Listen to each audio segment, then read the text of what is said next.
I need to tell you something, and I need you to hear every word of it, because what happened to me could happen to anyone. My name is Rachel, I'm 34 years old, and up until 6 months ago, I thought I had it all figured out. I thought I was living the dream. I had a husband who looked at me like I hung the moon, a career I'd worked my ass off for, and a family who I thought loved me. If you're watching this from anywhere in the world, drop a comment and let me know where you're tuning in from, because I want you to know you're not alone in whatever you're going through. And please, check the description box below for more stories like mine, stories about survival, betrayal, and finding your way back to yourself. My story starts in Sacramento, California, in a 3-bedroom craftsman house with pale blue shutters and a garden I spent every weekend tending. I'm talking heirloom tomatoes, lavender bushes, roses that bloomed so bright they looked fake. I loved that house. I loved the life I'd built inside it. I'd been married to my husband, Marcus, for 7 years. We met at a marketing conference in San Diego when I was 27 and he was 30. He worked in finance, had this calm, steady energy that made me feel safe. He wasn't flashy. He didn't make grand romantic gestures. But he was consistent, reliable, and after a string of terrible relationships in my early 20s, consistent felt like love. We got married in a small ceremony in Napa Valley, just family and close friends. My sister, Vanessa, was my maid of honor. She was 2 years younger than me, and we'd always been close, or at least, I thought we were. Growing up, we shared everything: clothes, secrets, late-night conversations about boys and dreams and what we wanted our lives to look like. She was the wild one, the spontaneous one, the one who'd drop everything to drive to the beach at midnight. I was the planner, the responsible one, the one who color-coded her calendar and had a 5-year plan. We balanced each other out. Or so I believed. Marcus and I didn't have kids yet, but we talked about it all the time. We were waiting for the right moment, you know? Waiting until we had more savings, until my career was more stable, until we felt ready. I was a senior account manager at a boutique PR firm, and I loved my job. I worked long hours, traveled for clients, and poured everything I had into building something I could be proud of. Marcus supported me. He'd make dinner on nights I worked late, rub my feet while we watched Netflix, tell me how proud he was of me. I thought we were a team. Looking back now, I can see all the tiny cracks I ignored. The way he'd check his phone and angle it away from me. The way he started going to the gym more often, buying new clothes, wearing cologne I didn't recognize. The way he'd come home later and later, always with an excuse that sounded just reasonable enough. But I didn't want to see it. I didn't want to be that woman, the one who didn't trust her husband, the one who snooped and questioned and ruined a good thing with paranoia. So I told myself I was being crazy. I told myself everything was fine. Vanessa, on the other hand, had always been a little messier with her life. She'd moved back home with our parents in Folsom after a bad breakup about a year before all of this happened. She was 29, working part-time at a yoga studio, trying to find herself, as she put it. I tried to be supportive. I really did. I'd invite her over for dinner, send her job postings, offer to help her update her resume. But there was this tension between us that I couldn't quite name. She'd make little comments sometimes, passive-aggressive digs that felt like jokes but stung like paper cuts. Things like, must be nice to have your life so together, or not all of us can be perfect like you, Ratch. I'd laugh them off, tell her she was being ridiculous, that I was far from perfect. But the truth is, those comments stuck with me. They made me feel guilty for having what I had, like I was somehow wrong for being happy. Our parents, Linda and Robert, were good people. They'd been married for 38 years, raised us in a stable, loving home in the suburbs. Dad was a retired high school teacher. Mom was a part-time bookkeeper at a church. They were the kind of parents who showed up to every recital, every graduation, every milestone. They loved us both equally, or at least I thought they did. But I started to notice, in the months leading up to my birthday, that Mom seemed to favor Vanessa in subtle ways. She'd ask about Vanessa's life first, spend more time on the phone with her, invite her over for lunch without mentioning it to me. I told myself it was because Vanessa needed more support, that Mom was just being a good mother. I didn't let myself think about what it might mean. My 34th birthday was on a Saturday in late September. The air had just started to cool, that perfect California autumn weather where the mornings are crisp and the afternoons are golden. I'd been looking forward to it for weeks. Marcus had planned a family dinner at my favorite restaurant, Ella Dining Room and Bar, this upscale farm-to-table place downtown with exposed brick walls and soft lighting. It was my kind of place, elegant but not pretentious, the kind of spot where you could have a real conversation over a really good meal. He'd reserved a private corner table for 6, me, him, my parents, Vanessa, and my best friend from college, Lauren, who'd driven up from the Bay Area just for the occasion. I remember getting ready that afternoon, standing in front of the bathroom mirror in a navy blue wrap dress I'd bought specifically for the night. I curled my hair, did my makeup carefully, put on the pearl earrings Marcus had given me for our 5th anniversary. I looked at myself and thought, this is it. This is what happiness looks like. I felt grateful. I felt lucky. I felt loved. We arrived at the restaurant a little before 7. The table was perfect, candles flickering, a small bouquet of white roses in the center, menus already laid out. Everyone was already there except Lauren, who texted that she was running 10 minutes late. Marcus pulled out my chair for me, kissed the top of my head, and I felt this swell of affection for him. My parents were chatting with Vanessa, who looked beautiful in a black dress I'd never seen before, her hair in loose waves, makeup flawless. She hugged me tight when I sat down, whispered happy birthday, sis in my ear, and for a moment everything felt right. We ordered drinks first. I got my usual, a dirty martini with extra olives. Marcus ordered an old-fashioned. My parents both got wine. Vanessa asked for a Moscow Mule. We toasted, clinked glasses, and I took a sip, savoring the briny, cold bite of the vodka. We talked and laughed, and I felt this warmth spreading through my chest, this deep contentment. Lauren showed up a few minutes later, breathless and apologetic, and we ordered appetizers, burrata, roasted beets, duck confit crostini. The food was incredible. The conversation flowed easily. I felt seen. I felt celebrated. Marcus ordered another round of drinks while we waited for our entries. This time, he ordered for me, a French 75, champagne and gin with a twist of lemon. It was a drink I loved but didn't order often. Because it felt a little fancy, a little indulgent. When the server brought it over, I smiled at Marcus, touched by the gesture. He knew me so well. He winked at me from across the table, and I felt a flutter in my stomach, that old familiar spark. But then, just as I lifted the glass to my lips, just as I was about to take that first sip, Vanessa's voice cut through the air like a knife. Don't drink that. Everything stopped. The laughter died. The clinking of silverware went silent. I looked up, confused, my hand frozen midair, the glass hovering inches from my mouth. Vanessa was staring at me, her face pale, her eyes wide with something I couldn't name. Fear, panic, guilt. What? I said, my voice barely a whisper.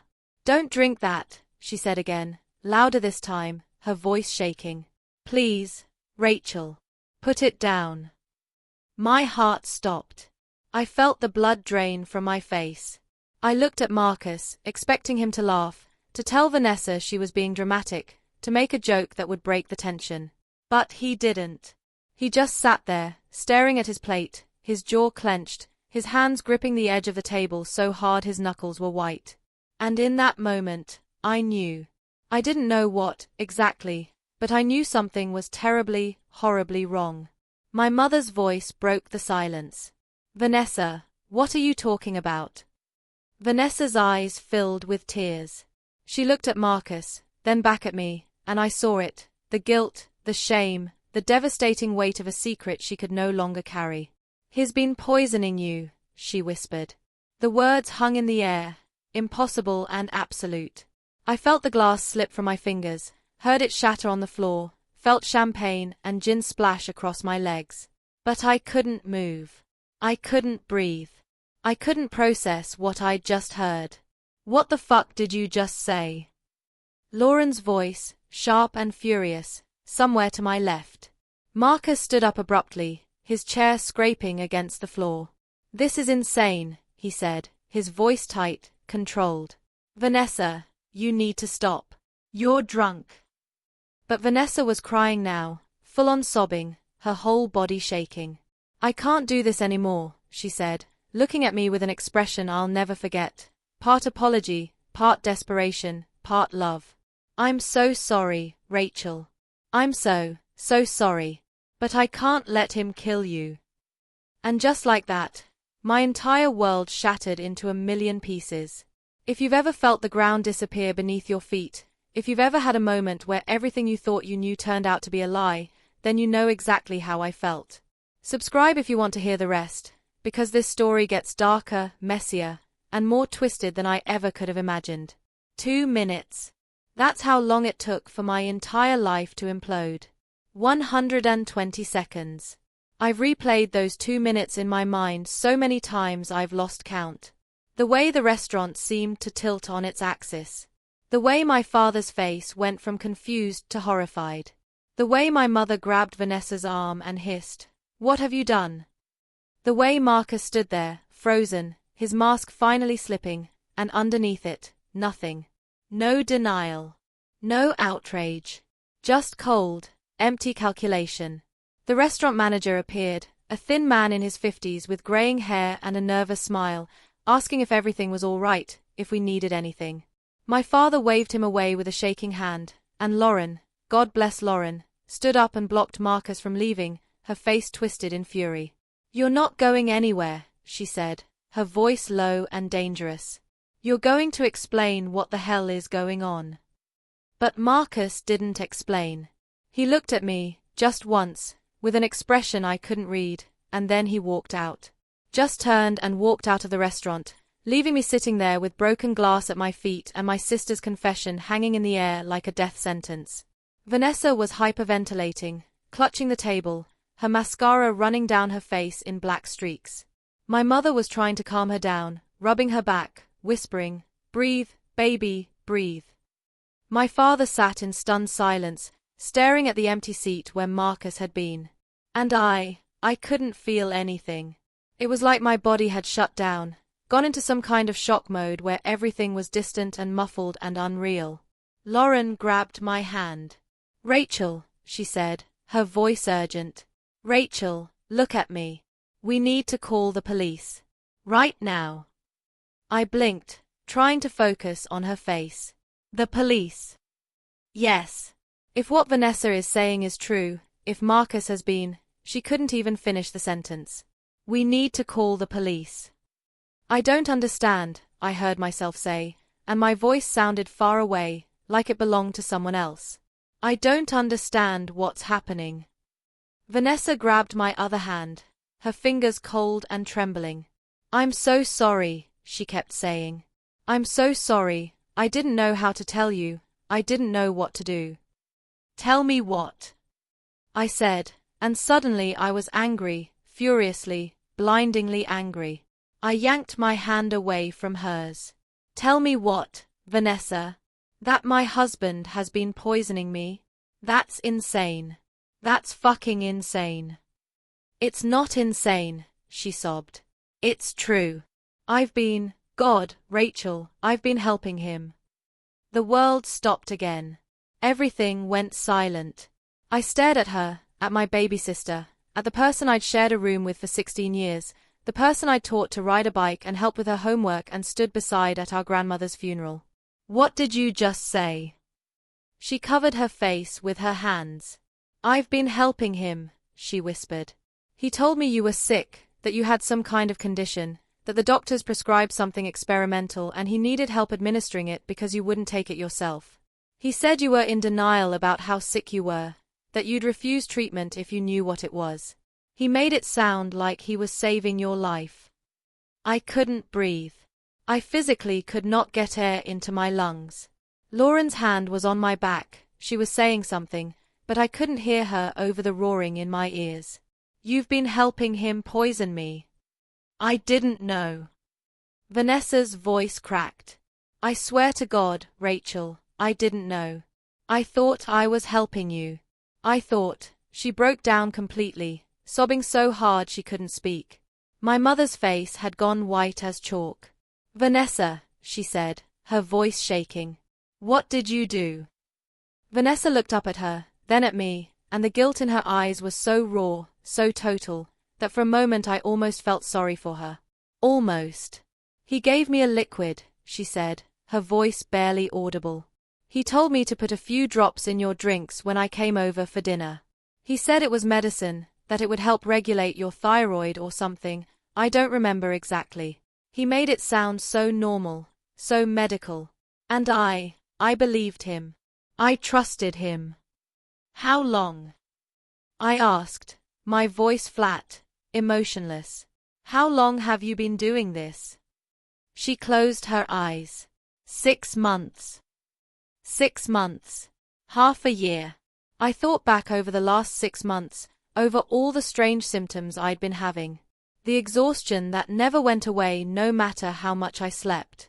The nausea that came and went in waves. The dizzy spells. The brain fog. The hair that had started falling out in the shower. I'd been to 3 different doctors.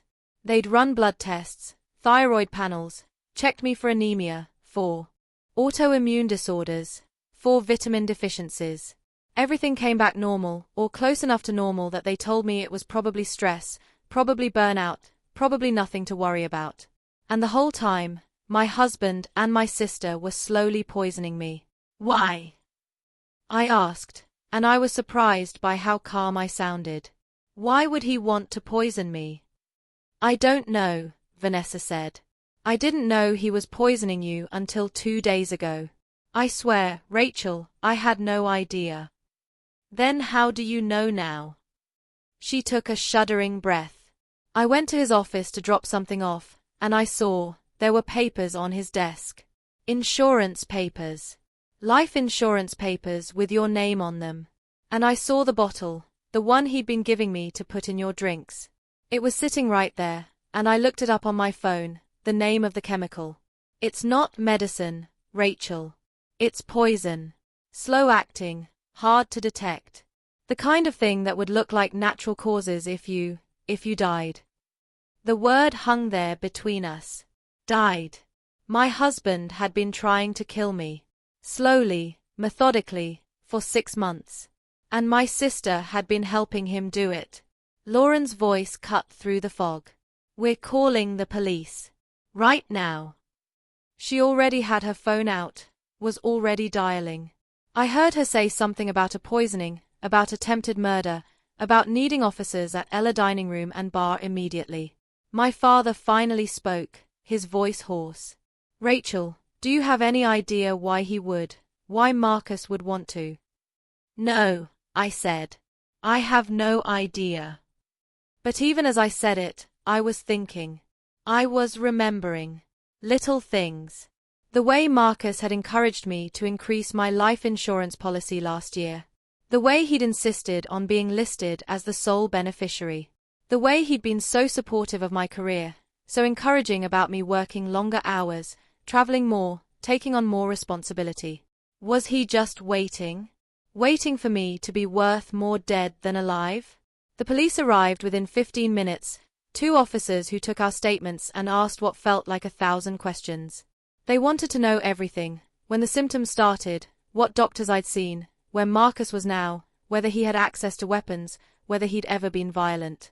I answered mechanically, my voice steady even though my hands were shaking. They took the drink, the shattered glass, bagged it as evidence.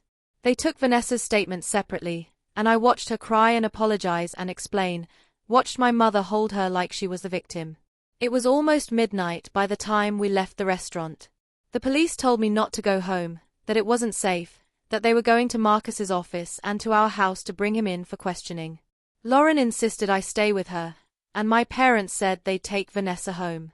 I watched them leave together, my sister leaning on my mother, and I felt something inside me harden, turn cold and sharp and unforgiving. Lauren drove me back to her apartment in Oakland, a small 1-bedroom in a renovated warehouse with exposed pipes and polished concrete floors. She made me tea I didn't drink, found me pajamas I didn't change into, and sat with me on her couch while I stared at the wall and tried to make sense of the senseless. I need to know why, I said finally, my voice cracking. I need to know why he did this. Lauren squeezed my hand. We'll find out, she said. The police will figure it out. But I already knew the police wouldn't give me what I needed. They'd arrest him, charge him, maybe even convict him. But they wouldn't tell me why. They wouldn't explain how the man I'd loved, the man I'd built a life with, could look me in the eye every day while slowly killing me. They wouldn't tell me when it started, or what I'd done to deserve this, or if he'd ever loved me at all. I didn't sleep that night. I lay in Lauren's guest bed and watched the shadows move across the ceiling and felt the weight of my own mortality pressing down on my chest. I thought about all the times I'd felt sick and he'd brought me water, made me soup, rubbed my back and told me everything would be okay. Had he been enjoying it? Had he been counting down the days? By the time the sun came up, I'd made a decision. I wasn't going to just survive this. I wasn't going to be a victim, some tragic story people talked about in hushed voices. I was going to find out the truth. Every last piece of it. And then, somehow, someway, I was going to make him pay. If you're still with me, if you want to know what happened next, make sure you're subscribed. Drop a comment below and tell me if you've ever been betrayed by someone you trusted. Check the description box for more stories like this, because this is just the beginning. The revenge part? That's coming. And trust me, it's going to be worth the wait. The first thing I did the next morning was call in sick to work. I'd never done that before, not once in 7 years. I was the person who showed up with a fever, who answered emails from the hospital waiting room, who prided myself on being dependable. But that morning, sitting at Lauren's kitchen table with a cup of coffee I couldn't taste, I sent a one-line email to my boss, family emergency. Need a few days. I didn't elaborate. I couldn't. The second thing I did was call the lead detective on my case, a woman named Detective Sarah Chen.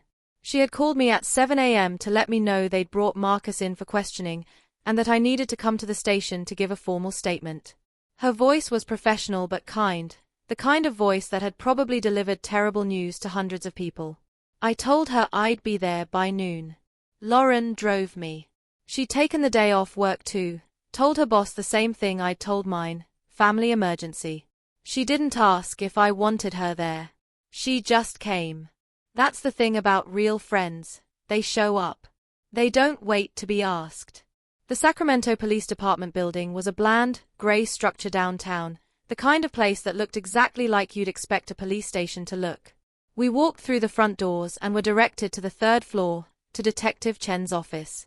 She was younger than I'd expected, maybe early 40s, with short black hair and sharp, intelligent eyes. She shook my hand and offered me coffee, which I declined, and then she sat across from me with a notepad and a recorder and asked me to start from the beginning. I told her everything. About Marcus, about our marriage, about the symptoms I'd been having, about Vanessa's confession at dinner. I told her about the life insurance policy, about how Marcus had encouraged me to increase it, about how he'd seemed so supportive of my career. I told her about the doctors I'd seen, the tests that came back normal, the way I'd been told over and over that there was nothing wrong with me. I told her I'd felt like I was losing my mind. Detective Chen listened without interrupting, taking notes occasionally, her expression neutral. When I finished, she leaned back in her chair and studied me for a moment. Mrs. Brennan, she said, I need to ask you something, and I need you to be completely honest with me. Had your husband ever been violent with you? Controlling? Shown any signs of wanting to harm you before this? I thought about it. Really thought about it. No, I said finally. He was never violent. He wasn't controlling, not in any obvious way. He never hit me, never threatened me, never made me feel unsafe. That's what makes this so, I struggled for the word, unbelievable. He was kind. He was gentle. He was the person I trusted more than anyone in the world. She nodded slowly. Sometimes the most dangerous people are the ones we never see coming, she said. In my experience, people who commit this kind of crime are often very good at hiding their true nature. They're patient. They're methodical. They don't act out of rage. They act out of calculation. So you believe me, I said, and I hated how desperate I sounded. You believe he was trying to kill me? I believe something was happening to you, she said carefully. We've sent the drink for toxicology testing. We've also obtained a warrant to search your home and to access your medical records.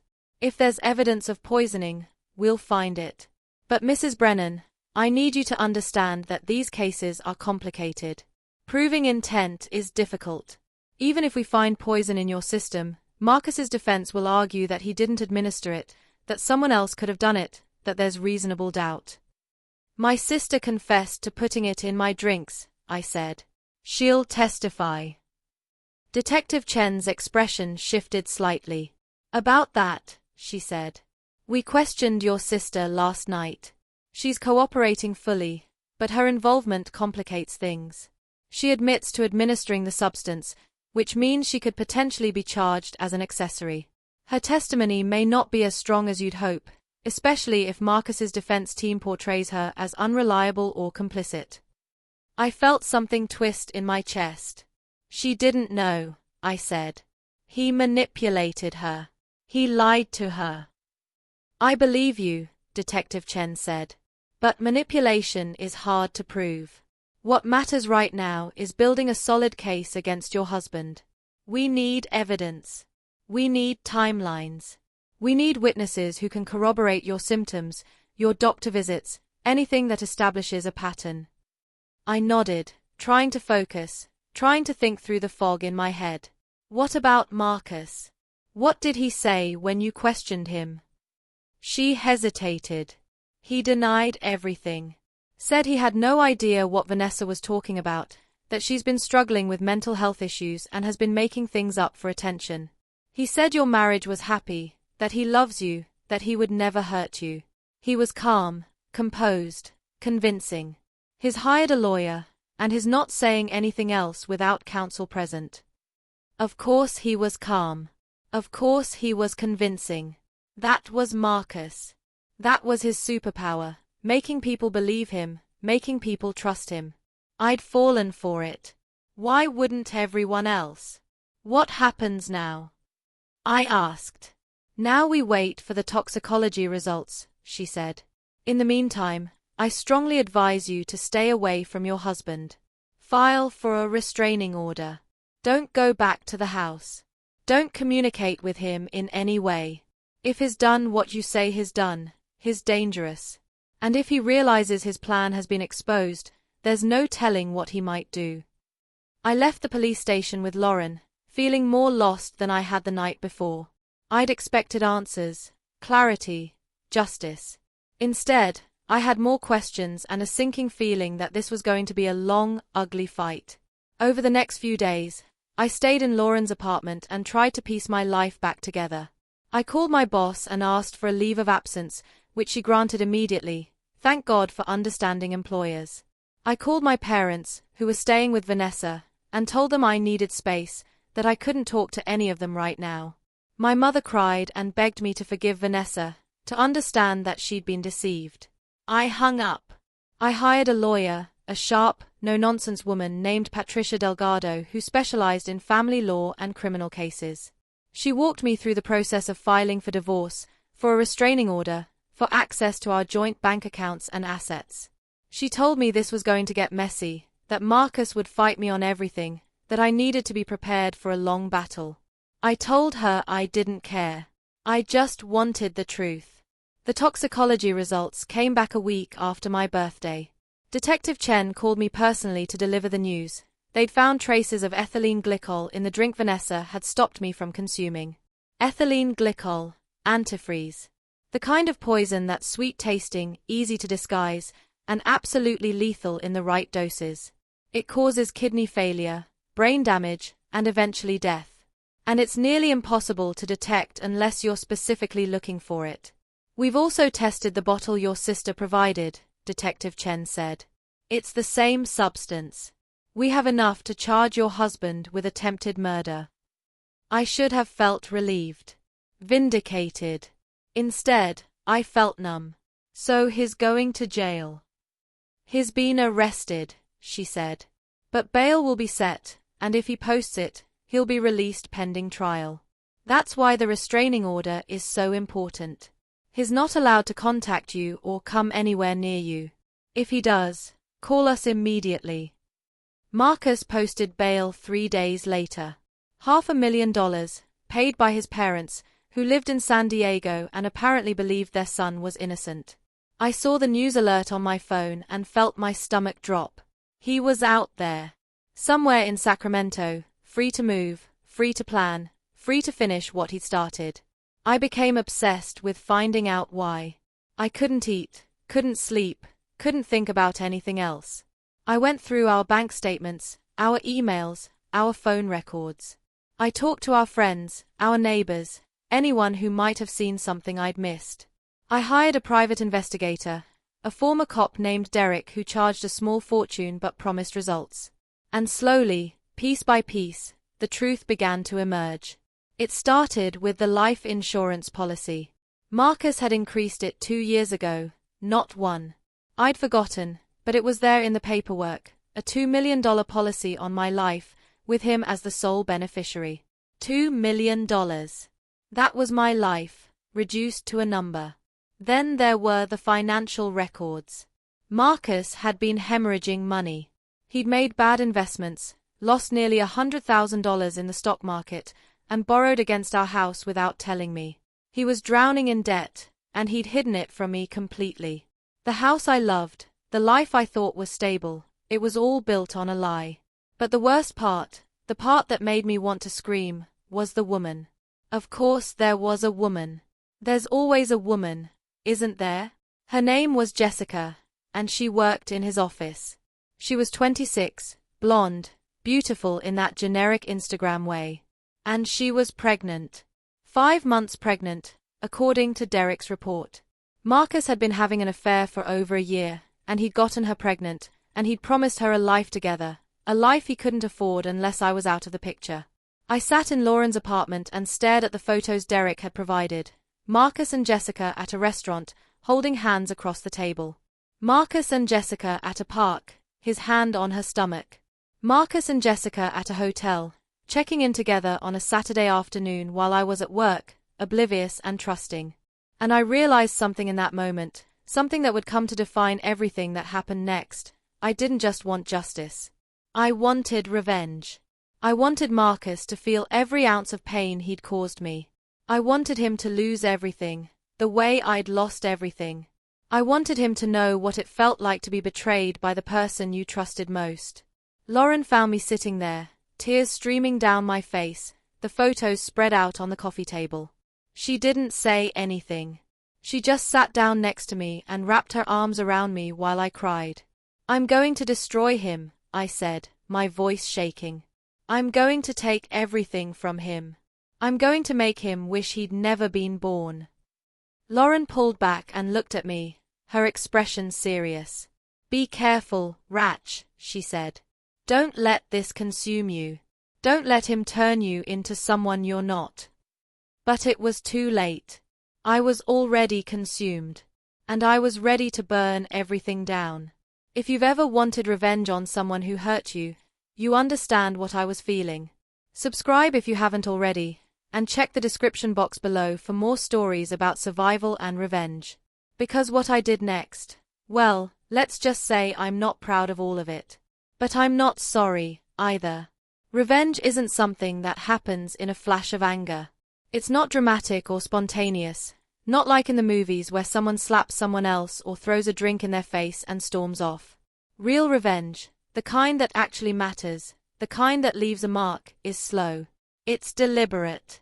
It requires patience, strategy, and a willingness to sit with your rage until it hardens into something cold and precise. I became a different person in the weeks after I found out about Jessica. I stopped crying. I stopped feeling sorry for myself. Instead, I started planning. I made lists. I researched. I learned everything I could about Marcus's life, his finances, his secrets, and his weaknesses. I became the kind of woman I'd never been before, calculating, ruthless, focused on a single goal, making him pay. The first thing I did was secure my own finances. Patricia, my lawyer, helped me freeze our joint accounts and file an emergency motion to separate our assets. Marcus fought it, of course, but with the attempted murder charges pending, the judge sided with me. I got access to half of everything we owned, which wasn't much after I found out how deep Marcus's debts ran. The house was underwater, mortgaged to the hilt. Our savings were nearly gone. But I didn't care about the money. I cared about making sure he couldn't use it to hurt me anymore. The second thing I did was gather evidence. Not just for the criminal case. Detective Chen and the prosecutors were handling that, but for myself. For my own sense of closure, my own understanding of how deep his betrayal went. Derek, my private investigator, became my closest ally. He dug into Marcus's life with a thoroughness that was almost frightening, and what he found was worse than I could have imagined. Marcus and Jessica had been together for 18 months, not a year. They'd met at a company conference in Las Vegas, and according to Derek's interviews with some of Marcus's co-workers, it had been obvious to everyone except me. They'd been seen together at bars, at dinners, at hotels. People had talked. People had known. And no one had told me. Jessica wasn't just some fling. Marcus had been building a life with her. He'd rented an apartment for her in Natimas, a small 2-bedroom place where she lived rent-free. He'd been paying her credit card bills, buying her gifts, taking her on trips. He told her he was separated from me, that the divorce was just a formality, that we'd be together as soon as the paperwork went through. She had no idea he was trying to murder me. She thought she was the other woman in an ordinary affair, not an accomplice to attempted homicide. I almost felt sorry for her. Almost. Derek also uncovered something else. Something that made my blood run cold. Marcus had done this before. Not the poisoning, at least, not that we could prove, but the pattern. He'd been married once before, when he was in his early 20s, to a woman named Andrea. They'd been married for 3 years before she died in a car accident. Single-vehicle collision, late at night, on a winding mountain road outside of Lake Tahoe. The police had ruled it an accident. She'd been drinking, lost control of the car, went over an embankment. Marcus had been the sole beneficiary of her life insurance policy. $250,000. I sat in Derek's office and stared at the file on Andrea Brennan, née Martinez, and felt the room spin around me. Did anyone investigate him? I asked. Derek shook his head. There was no reason to. It looked like a straightforward accident. She had a blood alcohol level of 0.12. She'd been at a party earlier that night. Marcus had an alibi. He was home, called the police when she didn't come back. There were no suspicious circumstances, no evidence of foul play. But you think? I think it's one hell of a coincidence, Derek said carefully. I think Marcus has a pattern of taking out large life insurance policies on the women in his life, and those women have a pattern of not surviving to collect on their own policies. I felt sick. Can we prove it? Prove it? No. Not without exhuming Andrea's body and doing a full toxicology screen, and even then, after 12 years, there's probably nothing left to find. But we can use it to establish a pattern. We can present it to the prosecutors, show them that Marcus has done this before, that this wasn't a crime of passion or a one-time mistake. This is who he is. This is what he does. I took the file home with me and spent hours reading through it. Andrea had been 26 when she died. She'd been a teacher, working at an elementary school in Sacramento. She'd been beautiful, long dark hair, bright smile, the kind of woman you'd see in a photo and think had her whole life ahead of her. I looked at her picture and wondered if she'd known. If she'd felt sick, the way I had. If she'd gone to doctors who told her nothing was wrong. If she'd trusted Marcus the way I had, right up until the moment she couldn't anymore. I made a decision then. I was going to find out everything about Andrea. I was going to talk to her family, her friends, anyone who knew her. I was going to find out if Marcus had killed her, too. And if he had, I was going to make sure the world knew. But first, I had to deal with Jessica. I know what you're thinking. Jessica was a victim, too, right? She didn't know what Marcus was doing. She didn't deserve my anger. And you're probably right. But in that moment, with rage and pain and betrayal coursing through me like poison of my own, I didn't care. She'd been sleeping with my husband. She was carrying his child. She was living in an apartment he'd rented with money that should have been ours, money he'd stolen from our future to build one with her. She might not have known about the poisoning, but she'd known he was married. She'd made a choice. So I decided to pay her a visit. I found her address in Derek's file and drove to Natamar's on a Thursday afternoon. It was a quiet, tree-lined street in a modest neighborhood, the kind of place where young families lived and kids rode bikes on the sidewalks. Her apartment was on the second floor of a small complex with beige siding and a shared courtyard. I sat in my car for a while, watching the building, trying to decide what I was going to say. Part of me wanted to scream at her, to tell her exactly what Marcus had done, to watch her face crumble when she realized the man she loved was a monster. Another part of me wanted to just walk away, to let her figure it out on her own when Marcus went to prison and the truth came out. But I didn't walk away. I got out of the car, climbed the stairs, and knocked on her door. She answered after a few seconds, and the first thing I noticed was the baby bump. She was further along than I'd realized, her stomach round and pronounced under a loose grey sweater. She was pretty, I'll give her that, long blonde hair, blue eyes, the kind of fresh-faced beauty that probably made men stop and stare. She looked at me with mild confusion, clearly not recognizing me. "Can I help you? Are you Jessica Caldwell?" I asked, keeping my voice steady. "Yes," she said, and I saw the confusion deepen. "Do I know you?" "No," I said. "But you're sleeping with my husband." The color drained from her face. She started to close the door, but I put my hand out, stopping her. "Please," I said. "I just want to talk. I'm not here to hurt you. I just want to talk." She hesitated, and I could see the calculation happening behind her eyes, whether to slam the door in my face, whether to call the police, whether to hear me out. Finally, she stepped back and let me in. Her apartment was small but neat, decorated in that generic way that rental furniture companies advertise: grey couch, white walls, a few plants on the windowsill. There were baby things scattered around, a bassinet in the corner, a stack of diapers on the coffee table, a book about pregnancy on the kitchen counter. I felt a pang of something, jealousy, maybe, or grief for the life I'd never have with Marcus, the children we'd never have together. "I know who you are," Jessica said, sitting down on the couch and folding her hands over her stomach. "You're Rachel. Marcus told me about you." "Did he?" I said flatly, sitting down in the chair across from her. "What did he tell you, exactly?" She looked uncomfortable. "He said you were separated. That you'd grown apart, that the marriage had been over for a long time.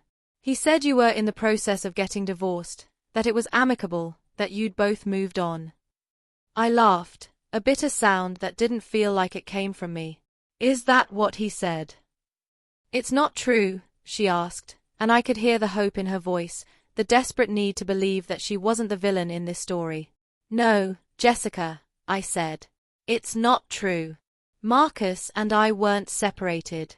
We were living together, sleeping in the same bed, planning our future.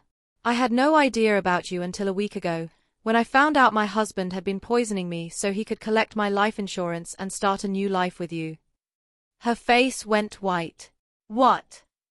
"He's been arrested," I said, watching her carefully. "For attempted murder. He was putting antifreeze in my drinks for 6 months, making me sick, waiting for me to die. And when I didn't die fast enough, he tried to finish the job at my birthday dinner." Jessica stood up, her hand flying to her mouth. "No," she said. "No, that can't be true." "It's true," I said. "You can look it up. It's all public record. Marcus Brennan, arrested on charges of attempted murder. He's out on bail right now, probably at his parents' house, probably trying to figure out how to spin this so he doesn't spend the rest of his life in prison." She was shaking, tears streaming down her face. "He wouldn't. He loves me. He loves our baby." He loved my life insurance policy, I said coldly. $2 million, Jessica. That's what I was worth to him. That's why he was killing me. So he could have that money and you and the baby and the perfect little life he'd promised you. She sank back down onto the couch, sobbing, and I watched her with a strange detachment. I'd expected to feel satisfaction, seeing her pain. But instead, I felt nothing. Just emptiness. I didn't know, she whispered. I swear, I didn't know. He told me, he said you were fine with the divorce, that there was no drama, that everything was friendly. Did you ever wonder why he never introduced you to anyone? I asked. Why you never met his friends, his family? Why he kept you hidden in this apartment like a secret? She didn't answer, just cried harder. I stood up. I'm not here to make you feel worse than you already do, I said. I'm here to tell you that Marcus is a liar and a murderer, and if you're smart, you'll cut him out of your life before he does to you what he tried to do to me. He's used you, Jessica. You were part of his plan. And when you're no longer useful, when that baby is born and has gotten whatever he wants from you, he'll move on to the next woman and the next plan. That's who he is. I left her there, crying on her couch, and drove back to Lauren's apartment feeling no better than I had before. If anything, I felt worse. Because I'd seen the truth in Jessica's face. She'd really believed him. She'd really thought she was in love. And now her whole world was falling apart, just like mine had. But I couldn't afford to feel sorry for her. I had work to do. I had a monster to destroy. And this was only the beginning. The next phase of my plan was simple. I was going to find Andrea's family and get the truth about what had happened to her. I was going to prove that Marcus had killed before, and I was going to make sure he never got the chance to kill again. If you're invested in this story, if you want to see how far I went to get my revenge, make sure you're subscribed. Leave a comment and tell me what you would do in my situation. And check the description box below for more stories like this. Stories about women who refused to be victims, who fought back, who survived. Finding Andrea's family wasn't as hard as I thought it would be. Derek had already done most of the legwork. Her parents, Maria and Carlos Martinez, still lived in Roseville, about 20 minutes outside of Sacramento. They'd never remarried after losing their daughter, never moved away from the city where she'd died. Derek told me they'd be suspicious of me, protective of her memory, but that if I approached them carefully, respectfully, they might talk. I called Maria Martinez on a Friday morning, my hands shaking as I dialed the number Derek had given me. The phone rang 3 times before a woman's voice answered, cautious and quiet. Hello. Mrs. Martinez. I said. My name is Rachel Brennan. I know this is going to sound strange, but I was married to Marcus Brennan, and I need to talk to you about your daughter. There was a long silence on the other end of the line. Then, what do you want? I want to know what really happened to Andrea, I said. I think Marcus might have killed her. I think he tried to kill me, too. Another silence, longer this time. I could hear her breathing, could feel the weight of 12 years of grief and unanswered questions pressing through the phone line. Come tomorrow, she said finally. 2 o'clock. And come alone.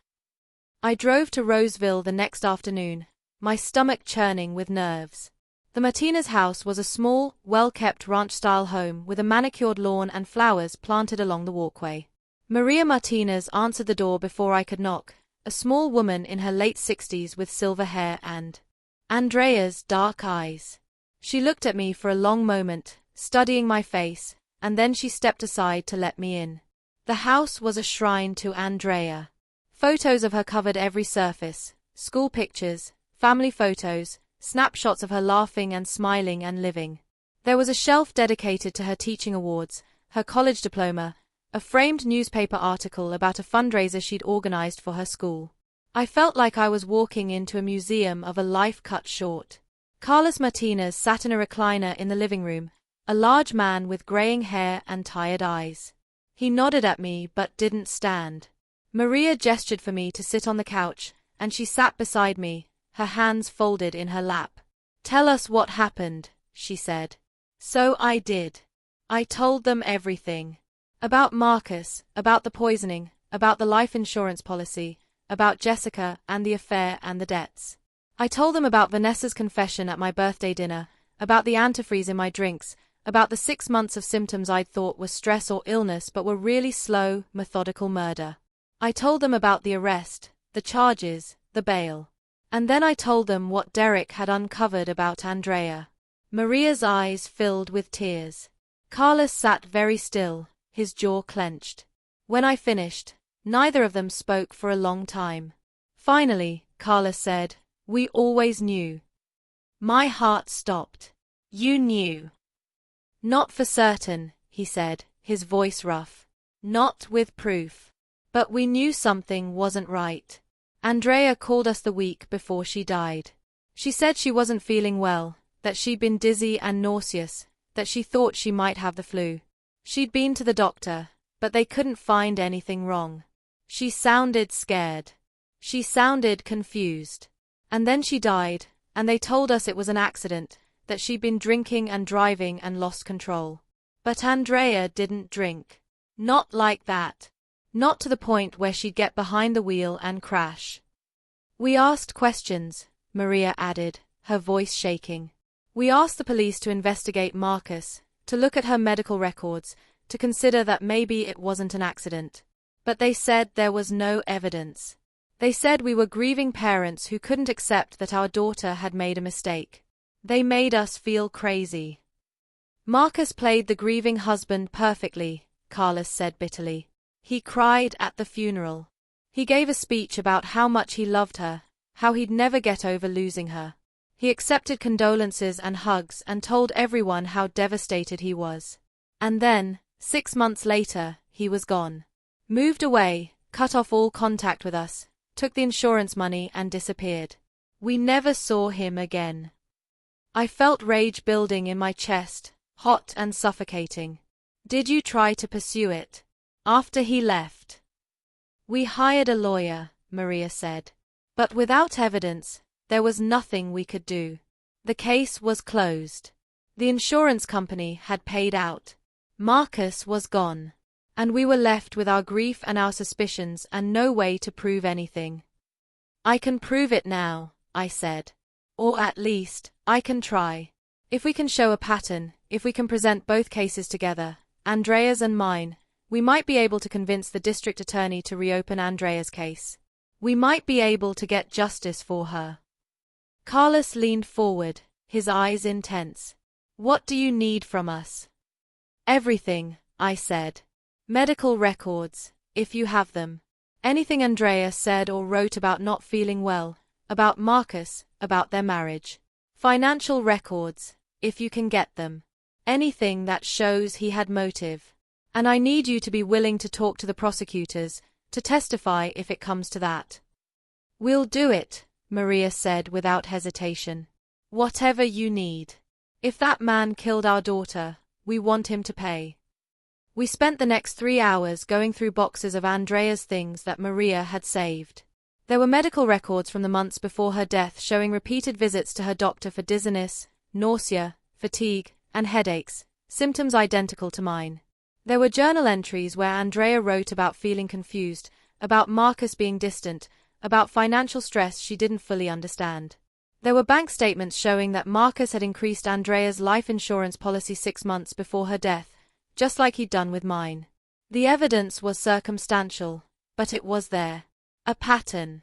A blueprint. Marcus had done this before, and he'd gotten away with it. Why did Andrea stay with him?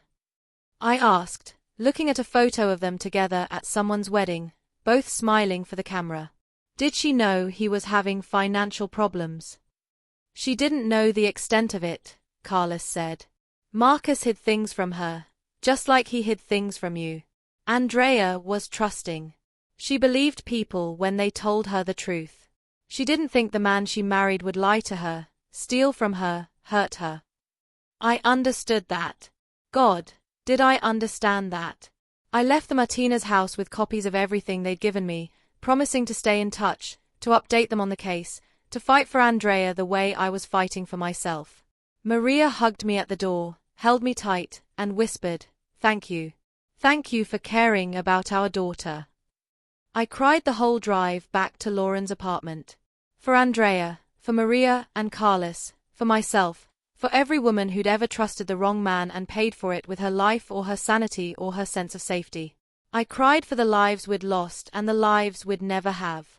And I cried because I knew, deep in my bones, that this fight was far from over. The next week, I met with the district attorney handling Marcus's case, a stern, efficient man in his 50s named Thomas Garrett. I brought Derek with me, and together we presented everything we'd uncovered about Andrea. We laid out the timeline, the medical records, the financial documents, the eerie similarities between Andrea's death and my near-death. We argued that Marcus was a serial predator who used marriage as a weapon, who found vulnerable women, married them, insured them, and killed them for profit. Thomas listened carefully, took notes, asked questions. When we finished, he leaned back in his chair and sighed. "This is compelling," he said. "But it's also 12 years old. Andrea's case was ruled an accident. There's no physical evidence of foul play. Exhuming her body at this point would be expensive, time-consuming, and unlikely to yield results." "So you're not going to pursue it," I said, feeling my heart sink. "I didn't say that," he said. "I'm saying it's complicated. But what we can do is use this information to strengthen the case against Marcus for your attempted murder. We can present it as evidence of a pattern, of premeditation, of a man who has done this before and will do it again. It won't get Andrea justice in the legal sense, but it will make sure Marcus goes to prison for a very long time." It wasn't what I wanted. But it was something. The trial was set for 4 months later, in February. 4 months of waiting, of preparing, of living in limbo while Marcus walked free on bail. 4 months of watching my back, of jumping at every sound, of wondering if he'd come for me again. 4 months of therapy sessions where I tried to process the trauma, the betrayal, the anger that threatened to consume me whole. But I wasn't just waiting. I was planning. Because I'd realized something important. Even if Marcus went to prison, even if he was convicted and sentenced and locked away for decades, it wouldn't be enough. It wouldn't undo what he'd done to me, to Andrea, to Jessica, to everyone he'd touched and destroyed. Prison was justice, sure. But I wanted more than justice. I wanted him to suffer. I wanted him to feel every ounce of pain he'd caused. I wanted him to lose everything, the way he'd taken everything from me. And I was willing to do whatever it took to make that happen. If you're still with me, if you understand this burning need for revenge, then you know where this is going. Hit that subscribe button if you haven't already, drop a comment telling me if you think I went too far, and check the description box below for more stories about women who refuse to go quietly. Because the real revenge? It hasn't even started yet. I wish I could say I handled the months leading up to the trial with grace, that I focused on healing and moving forward and becoming a better version of myself. But that would be a lie. The truth is, I became obsessed. I stopped sleeping. I stopped eating regularly. I lost 15 pounds without trying. Lauren was worried about me, kept telling me I needed to take care of myself, that I was spiraling. But I couldn't stop. Every waking moment was consumed with thoughts of Marcus, of the trial, of how to make sure he paid for what he'd done. Patricia, my lawyer, set up depositions and meetings with the prosecution. I had to relive my birthday dinner over and over again, had to describe every symptom I'd experienced, every doctor's visit, every moment I'd felt sick and confused and scared. Vanessa gave her deposition too, and according to Patricia, she'd been a mess, crying through the whole thing, apologizing constantly, insisting she hadn't known. The prosecution believed her, thankfully. They weren't going to charge her as an accessory, but she'd have to testify at the trial. I still hadn't spoken to her. I wasn't sure I ever would. My parents called me repeatedly, leaving voicemails I didn't listen to, sending texts I didn't read. Finally, my mother showed up at Lauren's apartment one evening, banging on the door until Lauren let her in. I was sitting on the couch in sweatpants and one of Lauren's old college hoodies, looking like I hadn't showered in days, which I hadn't. "Rachel," my mother said, her voice breaking as soon as she saw me. "Oh, baby." I didn't get up. I just stared at her, At this woman who'd raised me and loved me but who'd chosen to comfort Vanessa instead of me when my world fell apart. "What do you want, Mom?" She sat down beside me, tried to take my hand, but I pulled away. "I want to talk to you," she said. "I want you to know how sorry I am, how much I love you, how worried I am about you." "Are you worried about Vanessa too?" I asked, my voice flat. "Is she okay? Is she sleeping well at night?" "Rachel, please." "She helped him poison me," I said, finally looking at her. "She put antifreeze in my drinks for 6 months. She helped him try to kill me. And you're worried about her?" "She didn't know," my mother said, tears streaming down her face. "She thought she was helping you. Marcus manipulated her, lied to her." "I don't care," I said, and I meant it. "I don't care what she thought. I don't care what Marcus told her. She should have asked me. She should have talked to me. Instead, she went behind my back and poisoned me, and now she gets to play the victim while I'm the one who almost died." My mother was sobbing now. "I know you're angry. You have every right to be angry. But she's your sister. She loves you. She's devastated by what happened." "Good," I said coldly. "She should be." My mother left shortly after that, and I felt nothing. No guilt, no regret, no desire to make things right with my family. They'd chosen their side, and I'd chosen mine. Christmas came and went. I spent it with Lauren and her family in Oakland, pretending to be fine, smiling through dinner and opening presents I didn't want. Marcus spent it with his parents in San Diego, according to Derek, who was still monitoring his movements. Jessica had apparently cut off all contact with him after my visit, moved out of the apartment, and gone home to her own family in Fresno. I felt a small measure of satisfaction knowing I'd at least saved her from whatever Marcus had planned for her next. As January rolled around, the prosecution's case started to take shape. They had the toxicology report showing ethylene glycol in my system and in the drink Vanessa had stopped me from consuming. They had Vanessa's testimony about Marcus giving her the poison and telling her it was medicine. They had financial records showing Marcus's debts and my life insurance policy. They had testimony from my doctors about my symptoms. They had Derek's investigation into Andrea's death showing a pattern. It was a strong case. Thomas Garrett told me he was confident we'd get a conviction.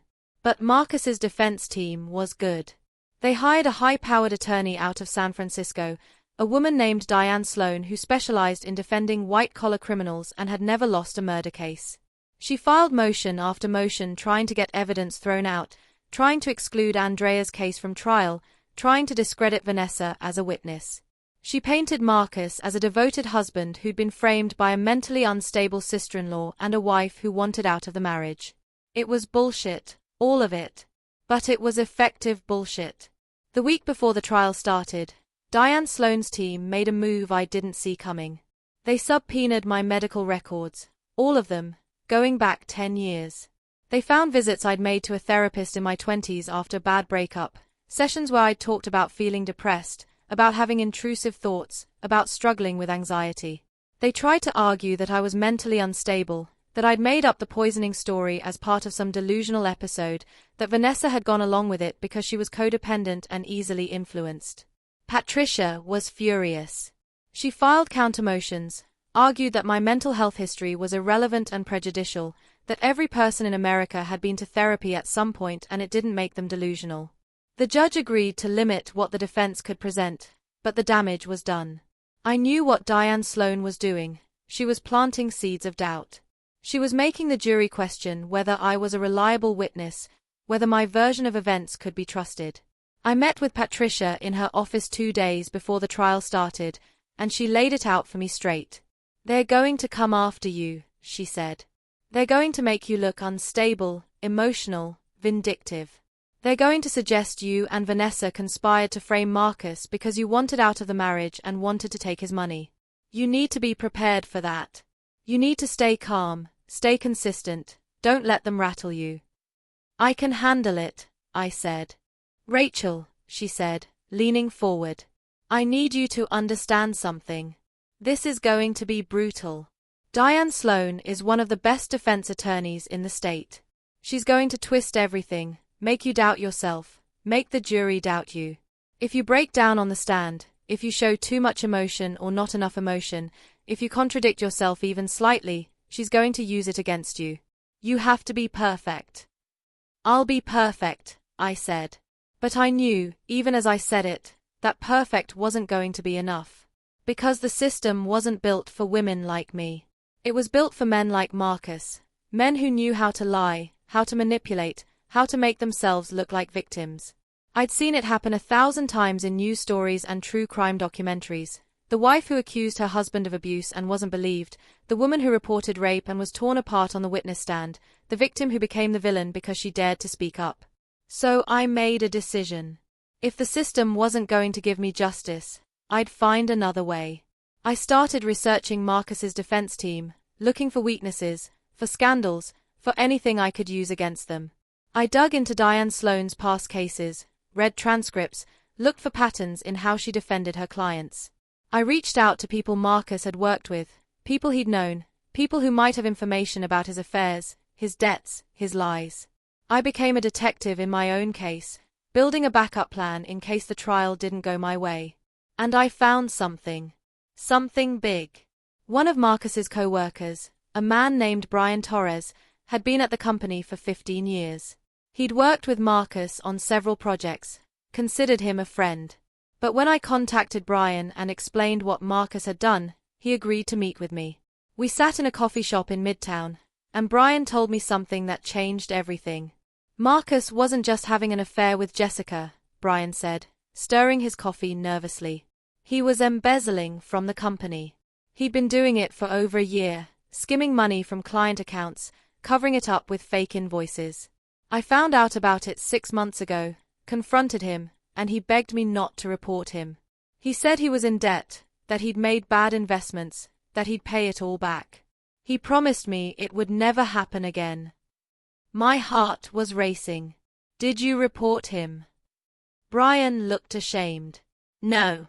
I should have, but I didn't. He was my friend. I believed him when he said he'd fix it. But then, a few weeks ago, I heard about the arrest, about what he tried to do to you. And I realized, he wasn't planning to pay the money back. He was planning to kill you, collect your life insurance, and disappear. How much did he steal? Close to $300,000. I sat back, my mind spinning. This was it. This was the nail in Marcus's coffin. If the prosecution could prove he'd been embezzling, it would give him even more motive to kill me. It would show he was desperate, cornered, willing to do anything to get out of the hole he'd dug himself into. Will you testify? I asked. Brian hesitated. If I testify, I'll lose my job. I'll probably be charged as an accessory for not reporting it sooner. My career will be over. Marcus tried to kill me, I said, my voice shaking. He almost succeeded. He killed another woman 12 years ago and got away with it. If you don't testify, he might walk free. And if he walks free, he'll do it again. Maybe not to me, but to someone else. Some other woman who trusts him, who loves him, who doesn't see it coming. Brian was quiet for a long time. Then he nodded. Okay, he said. I'll do it. I called Thomas Garrett immediately, told him about Brian, about the embezzlement. He was thrilled. This was exactly the kind of evidence that could seal the case. He subpoenaed the financial records from Marcus's company, brought Brian in for a deposition, and added him to the witness list. Marcus's defense team scrambled. They filed emergency motions to exclude the embezzlement evidence, arguing it was irrelevant to the attempted murder charges. But the judge denied them. The embezzlement showed motive, showed a pattern of lies and deceit, showed that Marcus was capable of anything. The trial started on a cold Monday in February. The courthouse was packed, reporters, curious onlookers, friends, and family on both sides.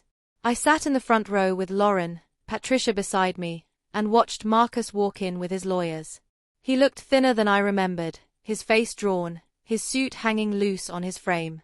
He didn't look at me. Not once. The jury selection took 2 days. Then the opening statements. Thomas Garrett was calm, methodical, laying out the prosecution's case piece by piece. The poisoning, the life insurance, the embezzlement, the affair, Andrea's death. He painted a picture of a man who was a predator, a con artist, a killer. Diane Sloane, on the other hand, was fiery and passionate. She talked about reasonable doubt, about the lack of direct evidence, about Vanessa's unreliability as a witness. She suggested I was a scorned wife out for revenge, that I'd fabricated the whole thing to destroy Marcus and take his money. And then the witnesses started. Detective Chen testified about the investigation, about the toxicology reports, about Marcus's behavior when they questioned him. My doctors testified about my symptoms, about the tests they'd run, about how my condition had baffled them. Vanessa took the stand and sobbed through her testimony, describing how Marcus had manipulated her, how she believed she was helping me, how devastated she was when she realized the truth. And then it was my turn. I walked to the witness stand on a Thursday afternoon, my hands shaking, my heart pounding so hard I thought everyone in the courtroom could hear it. I swore to tell the truth, sat down, and looked out at the faces staring back at me.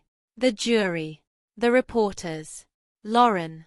My parents, who'd shown up despite everything. And Marcus, who finally looked at me. Thomas Garrett asked me to tell my story, and I did. I talked about our marriage, about the symptoms I'd experienced, about my birthday dinner, about the moment Vanessa had screamed at me not to drink. I talked about finding out about Jessica, about Andrea, about the embezzlement. I talked about the fear I'd felt, the betrayal, the way my entire life had been a lie. And then Diane Sloane stood up for cross-examination. She tore into me. She questioned every detail of my story, suggested I was exaggerating my symptoms, implied I'd known about Jessica and was using the poisoning story to get revenge.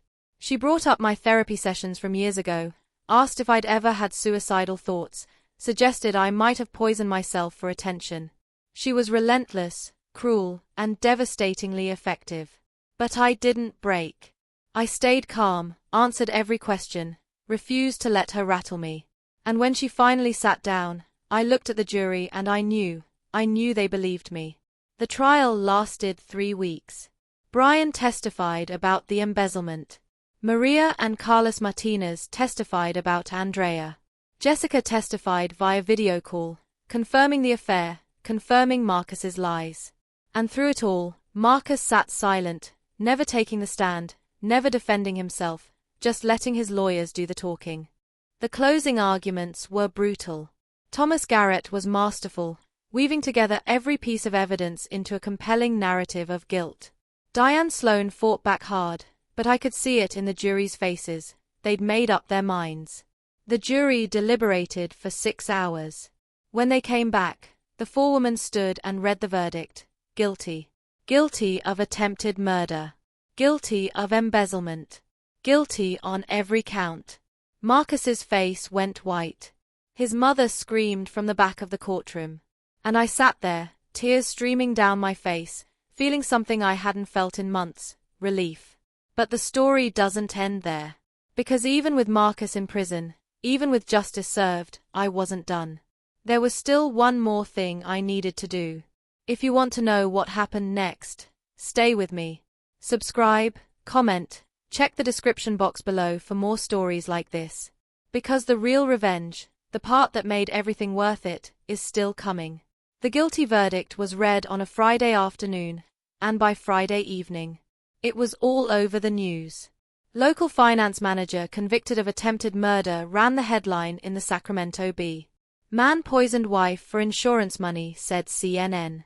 My face was everywhere, walking into the courthouse, sitting in the gallery, standing beside Patricia on the courthouse steps. I'd become a public figure overnight, a symbol of survival, a cautionary tale about trusting the wrong person.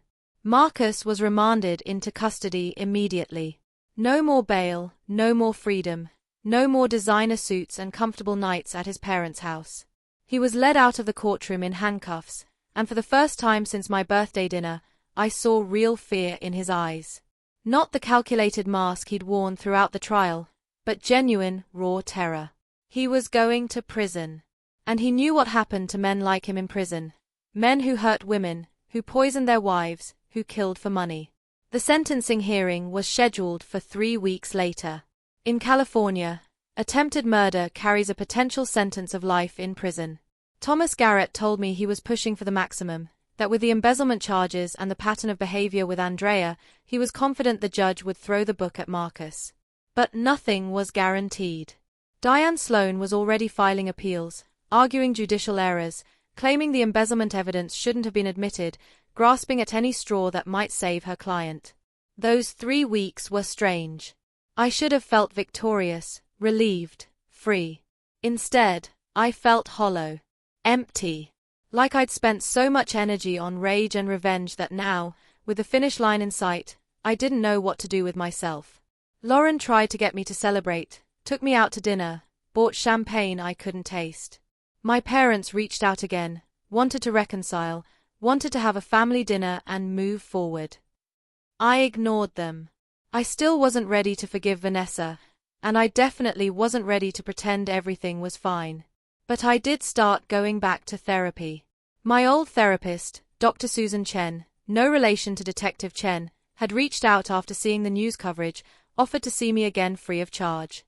I was hesitant at first, worried it would be used against me somehow, more ammunition for people who wanted to paint me as unstable. But Patricia assured me that the trial was over, the verdict was in, and I needed to start taking care of myself. So I went. Twice a week, I sat in Dr. Chen's office with its soft lighting and comfortable chairs and talked about everything I'd been through. The betrayal, the fear, the rage, the obsession with revenge. She didn't judge me. She didn't tell me I should forgive Marcus or move on or let it go. She just listened, helped me process, helped me understand that what I was feeling was normal, that trauma doesn't disappear just because the person who hurt you goes to prison. "What do you want to happen at the sentencing?" she asked me during one session. I thought about it for a long time. "I want to give a victim impact statement," I said finally. "I want to look at him and tell him exactly what he did to me, what he took from me, who I was before and who I am now because of him. I want him to hear it. I want the judge to hear it. I want everyone in that courtroom to understand what he is." "And then what?" she asked gently. "After you say all of that, after he's sentenced, what comes next for you?" I didn't have an answer. I'd been so focused on the trial, on getting justice, on making Marcus pay, that I hadn't thought about what came after. What did my life look like now? I couldn't go back to the house we'd shared. I'd sold it to pay off Marcus's debts and my legal fees. I couldn't go back to my job. I'd resigned during the trial, unable to focus on PR campaigns and client meetings while my life was falling apart. I couldn't go back to the person I'd been before, the naive, trusting woman who believed in happy endings until death do us part. "I don't know," I admitted. "I guess I'll figure it out after the sentencing."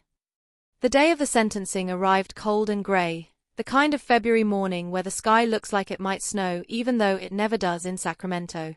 I dressed carefully, a simple black dress, minimal makeup, pearl earrings. I wanted to look composed, dignified, strong. Lauren drove me to the courthouse, held my hand in the car, told me she was proud of me. The courtroom was packed again. Press, spectators, victims' rights advocates who'd latched onto my case as an example of intimate partner violence. Maria and Carlos Martinez were there, sitting in the second row, and when I walked in, Maria caught my eye and nodded. We'd become close over the past few months, united by our shared loss and our shared enemy. They felt like family now, more than my own family did. Marcus was brought in wearing an orange jumpsuit and restraints, looking gaunt and defeated. He'd aged 10 years in 3 weeks. Prison wasn't agreeing with him. Good. Judge Margaret Thornton, a stern woman in her 60s with silver hair and sharp eyes, called the court to order. She asked if anyone wished to make a victim impact statement before sentencing. Thomas Garrett nodded to me, and I stood up, my legs shaking, my heart pounding. I walked to the podium, placed my written statement in front of me, and looked up at Marcus. He was staring at the table, refusing to meet my eyes. "Coward." "Look at me," I said, my voice stronger than I expected. "Marcus, look at me." Slowly, Reluctantly, he raised his head. And there it was, the hatred I'd been waiting to see. Not fear anymore. Not calculation. Just pure, undiluted hatred. Good, I said. I want you to look at me while I tell you what you did. I took a deep breath and began reading my statement. 7 years ago, I married a man I thought I knew. A man who seemed kind, stable, trustworthy. A man who told me he loved me, who promised to protect me, who vowed to cherish me in sickness and in health. I believed him. I built a life with him. I trusted him with everything, my heart, my home, my future, my life. My voice cracked slightly, but I pushed through. For 6 months, that man poisoned me. He put antifreeze in my drinks, knowing it would slowly destroy my kidneys, my brain, my body. He watched me get sick. He watched me suffer. He held my hair back when I threw up. He drove me to doctor appointments. He pretended to care while he was killing me. And he did it all for money. $2 million. That's what my life was worth to him. That's what he thought he could get away with. I saw one of the jurors wipe away tears. Good. They needed to hear this. But it wasn't just about the money. It was about control. It was about wanting a life with another woman, a woman he'd gotten pregnant, a woman he'd promised a future to. And I was in the way. So he decided to eliminate me. Not quickly, not mercifully, but slowly, painfully, making me think I was losing my mind, that my body was failing me, that something was wrong with me. He gaslit me while he poisoned me. He made me doubt my own reality while he destroyed it. I paused, looked at Judge Thornton, then back at Marcus. And he'd done it before. 12 years ago, he killed his first wife, Andrea Martinez. He got away with it then. He collected her insurance money, moved on, and found another victim. Me. And if he hadn't been caught, if my sister hadn't realized what was happening and stopped me from drinking that glass at my birthday dinner, I would be dead. My parents would be planning my funeral. Marcus would be collecting $2 million. And he'd probably be looking for his next victim. Marcus's jaw was clenched so tight I could see the muscles working. His lawyer put a hand on his arm, but he shook it off. You took everything from me, I continued, my voice rising. My health, my sense of safety, my ability to trust. You took my marriage, my home, my career. You took months of my life that I spent sick and scared and confused. You took my relationship with my family, because my sister's involvement in your crime has destroyed us. You took my peace of mind, my faith in people, my belief that the person who says they love you won't hurt you. Tears were streaming down my face now, but I didn't care. But you didn't take my life. You tried. God knows you tried. But I'm still here. I'm standing here, alive, whole, and I get to watch you lose everything now. Your freedom, your reputation, your future. You'll spend the rest of your life in prison, and every single day, you'll know that you failed. You failed to kill me. You failed to get away with it. You failed. I looked at Judge Thornton. Your Honor, I'm asking you to sentence this man to the maximum penalty allowed by law. Not just for what he did to me, but for what he did to Andrea Martinez. For what he would have done to Jessica Caldwell and her unborn child if I hadn't exposed him. For every woman he's hurt and every woman he would have hurt in the future. He is a predator, a murderer, and he deserves to spend the rest of his life behind bars. I sat down, trembling, and Lauren squeezed my hand. Maria Martinez was crying. Several people in the gallery were crying. Even Thomas Garrett looked emotional. Then Judge Thornton spoke. Mr. Brennan, she said, her voice cold and authoritative. I have presided over many trials in my 25 years on the bench. I have seen all manner of criminal behavior, from crimes of passion to cold, calculated violence. But rarely have I seen such callous disregard for human life as you have displayed. You systematically poisoned your wife over 6 months, watching her suffer, manipulating everyone around you to aid in your crime, all for financial gain and personal convenience. She looked down at her notes, then back at Marcus. The evidence presented at trial demonstrates not only your guilt in the attempted murder of Rachel Brennan, but also a disturbing pattern of behavior that strongly suggests you were responsible for the death of your first wife, Andrea Martinez. While I cannot try you for that crime in this courtroom, I can and will consider it when determining your sentence. Marcus shifted in his seat, his face pale. You have shown no remorse, no accountability, no recognition of the gravity of your actions. You have attempted to portray yourself as a victim, to blame others, to manipulate the narrative just as you manipulated the people in your life. But this court sees you for what you are, a dangerous, calculating individual who poses a significant threat to society. She paused, and the courtroom was silent except for the sound of someone crying quietly in the back. Therefore, on the charge of attempted murder, I sentence you to life in prison with the possibility of parole after 25 years. On the charges of embezzlement and fraud, I sentence you to an additional 10 years, to be served consecutively. You will be eligible for parole in 35 years, at which time you will be 73 years old. The courtroom erupted. Marcus's mother screamed. His father sat in shocked silence. The press started scribbling frantically. And I felt something inside me finally release. Justice. Real, actual justice. Marcus was led out of the courtroom, and as he passed by me, he leaned toward me and hissed, barely audible, "This isn't over." I smiled at him. "Yes," I said quietly, "it is." But he was wrong, and I was wrong. Because it wasn't over. Not yet. There was still one more thing I needed to do, one more piece of revenge that would make everything complete. Outside the courthouse, I stood with Patricia and Lauren and faced a wall of reporters. Cameras flashed, microphones were thrust in my face, voices shouted questions.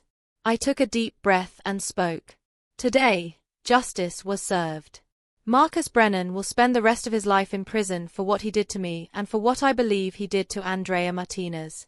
But this case isn't just about me. It's about every woman who's been betrayed by someone she trusted.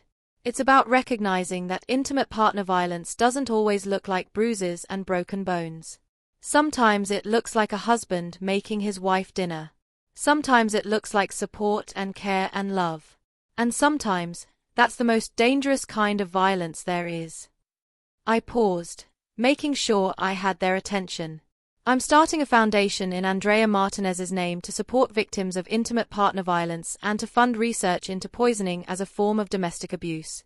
If you or someone you know is in an unsafe relationship, please reach out. Get help. Trust your instincts. And know that you are not alone. The cameras kept flashing, the questions kept coming, but I was done. I walked away from the courthouse with Lauren and Patricia, got into Lauren's car, and finally, let myself breathe. "You did it," Lauren said, starting the car. "It's over." But it wasn't. Not quite. Because I still had one more person to confront, one more relationship to address, one more piece of unfinished business. It was time to talk to Vanessa.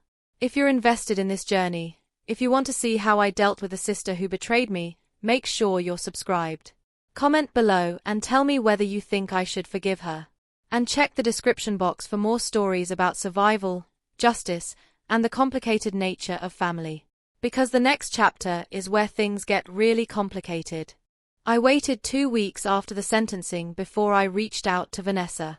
I needed time to process, to think, to figure out what I wanted to say. Dr. Chen and I spent hours talking about forgiveness, about family, about whether it was possible to maintain a relationship with someone who'd hurt you so deeply, even if they hadn't meant to. "The question isn't whether you should forgive her," Dr. Chen said during one session. "The question is whether you can, and what that forgiveness would look like." Forgiveness doesn't mean forgetting. It doesn't mean pretending it didn't happen. It means finding a way to release the anger so it doesn't poison you the way Marcus tried to. I thought about that a lot. The irony wasn't lost on me. Here I was, a survivor of literal poisoning, being told not to let anger poison me. But she was right. The rage I'd felt during the trial, the all-consuming need for revenge, had gotten me through. It had motivated me, driven me, kept me focused. But now it was just exhausting. And Vanessa. Well, Vanessa wasn't Marcus. She'd been manipulated, lied to, used as a weapon against me. That didn't make what she'd done okay. But it made it different. I texted her on a Sunday afternoon. Asterisk, can we talk? Just the two of us. Coffee tomorrow at 10. Asterisk. She responded within minutes. Asterisk, yes. Please. Anywhere you want. Asterisk. We met at a small cafe in Midtown, the kind of place with mismatched furniture and local art on the walls. I got there early, ordered an herbal tea I didn't want, and sat by the window where I could watch people walk by. Normal people, living normal lives, not dealing with attempted murder and family betrayal and trauma that would probably take years to process. Vanessa arrived exactly on time, looking thin and exhausted. She'd lost weight, had dark circles under her eyes, and her hair, her beautiful, long hair, was pulled back in a messy bun. She looked like she hadn't slept in months. Which, to be fair, she probably hadn't. She sat down across from me, ordered nothing, and immediately started crying. I'm so sorry, she said, her voice breaking. Rachel, I'm so sorry. I know that doesn't change anything. I know it doesn't fix what I did, but I need you to know how sorry I am. I looked at her, at my baby sister, and felt a complicated tangle of emotions I couldn't name. Anger. Yes. Hurt. Definitely. But also something else. Something that felt like grief for the relationship we used to have, for the closeness we'd lost. Tell me how it happened, I said quietly. From the beginning. Tell me everything. So she did. Between sobs and shaking hands and tissues pulled from a crumpled pack in her purse, Vanessa told me the whole story. It had started about 8 months before my birthday, she said. She'd been going through a rough time after her breakup, feeling lost and purposeless, living at home with our parents and feeling like a failure. Marcus had reached out, asked if she wanted to meet for coffee, said he was worried about me and wanted to talk. She'd thought it was sweet, that he was being a caring husband. They'd met at a Starbucks, and Marcus had told her I was sick. Really sick. He said I had a thyroid condition that was getting worse, that I was in denial about how serious it was, that I was refusing treatment because I didn't want to accept that I was ill. He told her the doctors had prescribed an experimental medication, something that would regulate my hormones and make me better, but that I refused to take it. He said I'd hidden the medication, thrown it away, pretended I was taking it when I wasn't. He was so convincing, Vanessa said, wiping her eyes. He showed me medical records, prescription bottles, everything. It looked real. It looked legitimate. And he seemed so worried about you, so desperate to help. He said he needed me to put the medication in your drinks when I came over for dinner because you'd never take it on your own. He said it was the only way to save your life. And you didn't think to ask me about it. I said, trying to keep my voice neutral. I wanted to, she said miserably. God, Rachel, I wanted to. But he said you deny it, that you get angry and cut me out, that you were in deep denial and confronting you would only make things worse. He said this was an intervention, basically. That we were helping you whether you wanted help or not. And I believed him. I trusted him. He was your husband. Why would he lie about something like that? Because he's a monster, I thought. But I didn't say it. How did you figure out the truth? I asked instead. She took a shuddering breath. I went to his office a few days before your birthday to drop off a book you'd lent him. He wasn't there, but his desk was unlocked, and I saw the papers. The insurance papers with your name on them, the policy amount. $2 million. And I saw the bottle, the one he'd been giving me. I took a picture of the label and looked it up on my phone, and her voice broke completely. It was poison, Rachel. It was antifreeze. And I'd been giving it to you for months. I'd been poisoning my own sister. She was sobbing so hard now she could barely speak. People in the cafe were staring, but I didn't care. I didn't know what to do, she continued. I wanted to call you, to tell you immediately, but I was terrified. Terrified of what I'd done, of what it meant, of how you'd react. I was afraid you'd hate me. I was afraid I'd go to prison. I was afraid Marcus would. I don't know. I was just afraid. So I decided to wait until your birthday dinner, when the whole family would be there, when there would be witnesses. I thought that would be safer. I thought I could protect you better that way. So you waited, I said slowly. You knew I was being poisoned, and you waited almost a week to tell me. I know, she whispered. I know how awful that is. I should have called you immediately. I should have gone to the police. I should have done 100 things differently. But I was scared and stupid and I froze. And by the time your birthday came, I was so panicked I almost couldn't go through with it. But then I saw him order that drink for you, and I knew this was it. This was his plan. And I couldn't let him do it. I couldn't let you drink it. So I screamed. We sat in silence for a long time. The cafe noise, the hiss of the espresso machine, the chatter of other customers, the gentle acoustic music playing overhead, felt surreal, too normal for the conversation we were having. Do you know what the worst part is? I said finally. It's not that you believed him. It's not even that you helped him poison me. It's that you didn't trust me enough to ask. You thought I was so mentally unstable, so deep in denial, that you couldn't just have a conversation with me. You chose to believe Marcus over me without ever giving me a chance to tell you the truth. You're right, Vanessa said, looking at me with red, swollen eyes.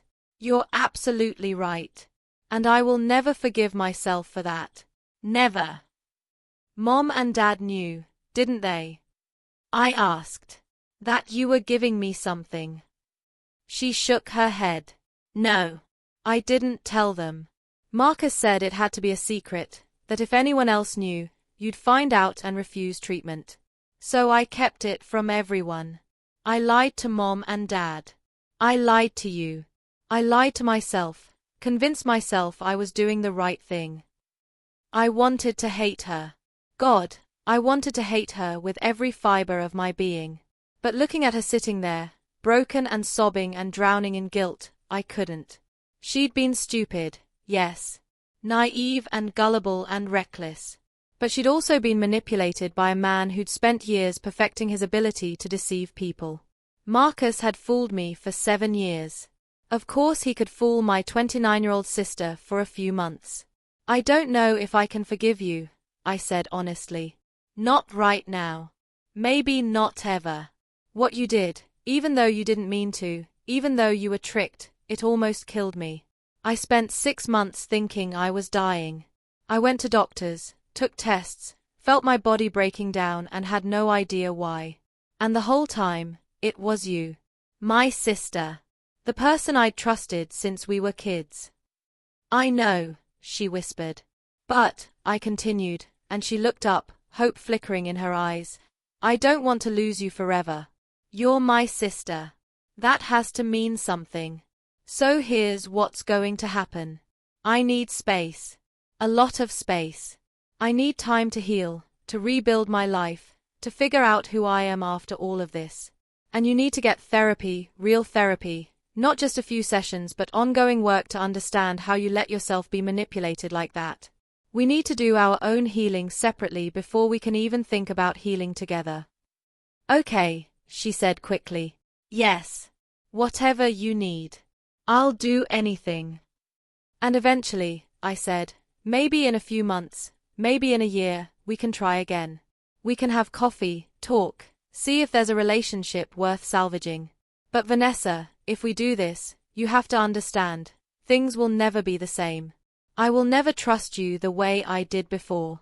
There will always be a part of me that remembers what you did, that wonders if you'd do it again, that can't fully let my guard down around you. She nodded, tears streaming down her face. I understand. Thank you, Rachel. Thank you for even giving me a chance. I don't deserve it. No, I agreed. You don't. But I'm not doing this for you. I'm doing it for me. Because holding on to this hatred, this anger, this betrayal, it's killing me the way Marcus tried to kill me. Just slower. and I refused to let him take anything else from me, including my relationship with my sister. We sat there for a few more minutes, not talking, just existing in the same space. It wasn't forgiveness, not really. It wasn't reconciliation. But it was a start. A tiny, fragile start. When Vanessa left, she hugged me. I stood there stiffly, not hugging back, but not pushing her away either. Baby steps. I went back to Lauren's apartment and told her about the conversation. She was skeptical, worried that I was letting Vanessa off too easily, that I'd regret it later. She helped poison you, Rach, Lauren said. That's not something you just move past. I'm not moving past it, I said. I'm trying to move forward. There's a difference. Over the next few weeks, I started rebuilding my life in earnest. I found a small apartment in East Sacramento, a one-bedroom with hardwood floors and big windows that let in lots of light. I furnished it slowly, deliberately, choosing pieces that felt like me, not like Marcus, not like the life we'd had together. I started freelancing in PR, working from home, taking on projects that interested me rather than ones that paid the most. I joined a survivors support group, where I met other women who'd been through intimate partner violence, who understood what it felt like to have your trust shattered by someone you loved. And I launched the Andrea Martinez Foundation, just like I'd promised at the press conference. With the help of some generous donors who'd followed my case and wanted to support the cause, I was able to set up grants for victims of domestic violence, fund research into poisoning as a weapon in abusive relationships, and create educational materials for doctors and hospitals about how to recognize signs of intentional poisoning. Maria and Carlos Martinez were on the board, helping guide the foundation's mission, ensuring their daughter's name would be remembered not just as a victim, but as a catalyst for change. The foundation gave me purpose. It gave me a reason to get up in the morning, a way to channel all the pain and anger and trauma into something positive. It didn't fix me. Nothing could fix me, not completely. But it helped. It helped more than I'd expected. 6 months after the sentencing, I got a letter from Marcus.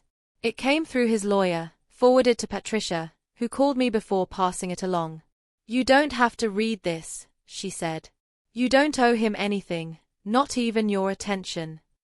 But I read it anyway. Because I needed to know. I needed to see if he'd finally tell the truth, if he'd finally admit what he'd done and why. The letter was short, typed, clinical. No emotion, no personality, just words on a page. Asterisk Rachel asterisk. Asterisk I know you won't believe me, but I never wanted to hurt you. Everything I did because I felt trapped. I had debts I couldn't pay. I had promises I couldn't keep. I had a life falling apart around me and no way to fix it. The insurance policy seemed like the only solution. It was never personal. It was just survival. Asterisk. Asterisk I'm sorry for what I put you through. I'm sorry for Andrea. I'm sorry for all of it. But I need you to understand, I'm not the monster you think I am. I'm just a man who made terrible choices when he felt like he had no other options. Asterisk. Asterisk I hope someday you can forgive me. Asterisk. Asterisk Marcus asterisk. I read it 3 times, looking for something, remorse, accountability, genuine regret. But all I found were excuses. It was never personal. Just survival. Terrible choices.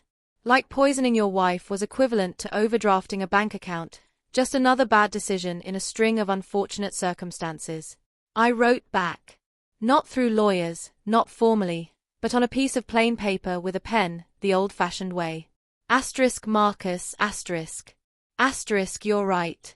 I don't believe you. And I never will. Asterisk. Asterisk what you did was personal. You looked me in the eye every day while poisoning me.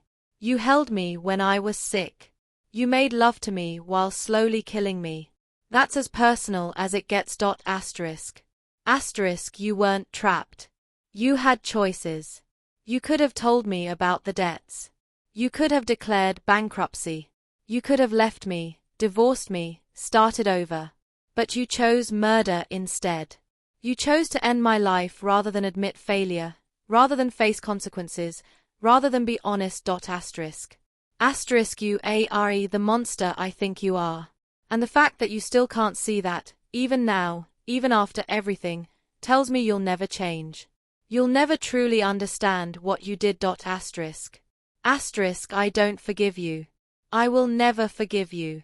But I don't need to. Because you're in prison, and I'm free. I'm alive. I'm building a life that means something. And you're rotting in a cell, exactly where you belong. Asterisk don't contact me again. Asterisk Rachel asterisk. I sent the letter, and I never heard from him again. Life went on. Slowly, painfully, but it went on. I dated a little, nothing serious, just coffee dates and dinners with men I met through friends or online. I wasn't ready for anything real, wasn't sure I'd ever be ready to trust someone that way again. But it felt good to try, to remind myself that not every man was Marcus, that love didn't have to mean danger. Vanessa and I started meeting for coffee once a month. Brief meetings, awkward at first, where we talked about safe topics, work, weather, books we'd read. We didn't talk about Marcus. We didn't talk about what had happened. We just tried to be sisters again, in whatever limited capacity we could manage. My parents and I reconciled too. Eventually. It took time, and several difficult conversations about blame and responsibility and how they'd handle things. But they were my parents. And despite everything, they loved me. That had to count for something. A year after the trial, I was invited to speak at a domestic violence awareness conference in Los Angeles. I stood on a stage in front of hundreds of people and told my story.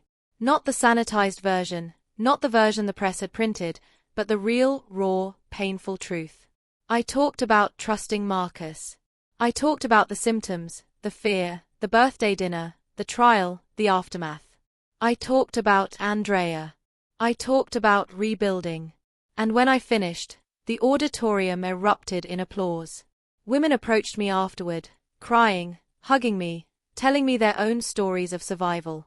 Men approached me too, thanking me for speaking out, for making domestic violence real and visible and something people couldn't ignore. It was in that moment that I realized Marcus had tried to erase me. He tried to make me disappear, to reduce me to a number on an insurance form, to kill me and move on like I'd never existed. But I was still here. And not only was I here, I was louder than I'd ever been. I was visible, powerful, making a difference. I'd taken his attempt to destroy me and transformed it into purpose. That was my revenge. Not the trial, not the prison sentence, though those mattered. My revenge was surviving. My revenge was thriving. My revenge was turning my pain into something that helped other people, that saved other lives. Marcus had wanted to make me nothing. Instead, he'd made me everything I was supposed to be. If you've made it this far in the story, thank you. Thank you for listening, for caring, for understanding. Subscribe if you haven't already, and check the description box for more stories like mine. Stories of survival, of transformation, of women who refuse to let their trauma define them. Because this isn't just my story. It's the story of every person who's been betrayed, who's fought back, who's rebuilt from the ashes. 2 years after Marcus was sentenced, I finally felt like I was living again. Not just surviving, not just going through the motions, but actually living. The foundation was thriving, helping hundreds of women escape dangerous relationships and funding research that was changing how doctors identified poisoning cases. I'd written a book, a memoir about my experience that had been published by a major house and had even spent a few weeks on the New York Times bestseller list. I'd become a voice in the domestic violence awareness community, speaking at conferences, appearing on podcasts, using my platform to educate and advocate. I'd even started dating someone seriously. His name was Daniel, and he was a divorced dad of 2 who worked as a high school teacher. He was kind, patient, understanding about my trauma and my boundaries. He'd never pushed me for more than I was ready to give, never made me feel like I had to be anything other than myself. We took things slowly, glacially slowly, but it felt right. It felt safe. Life was good. Or as good as it could be after everything I'd been through. And then I got the phone call. It was a Tuesday morning in March. I was working from home, answering emails for the foundation, when my phone rang.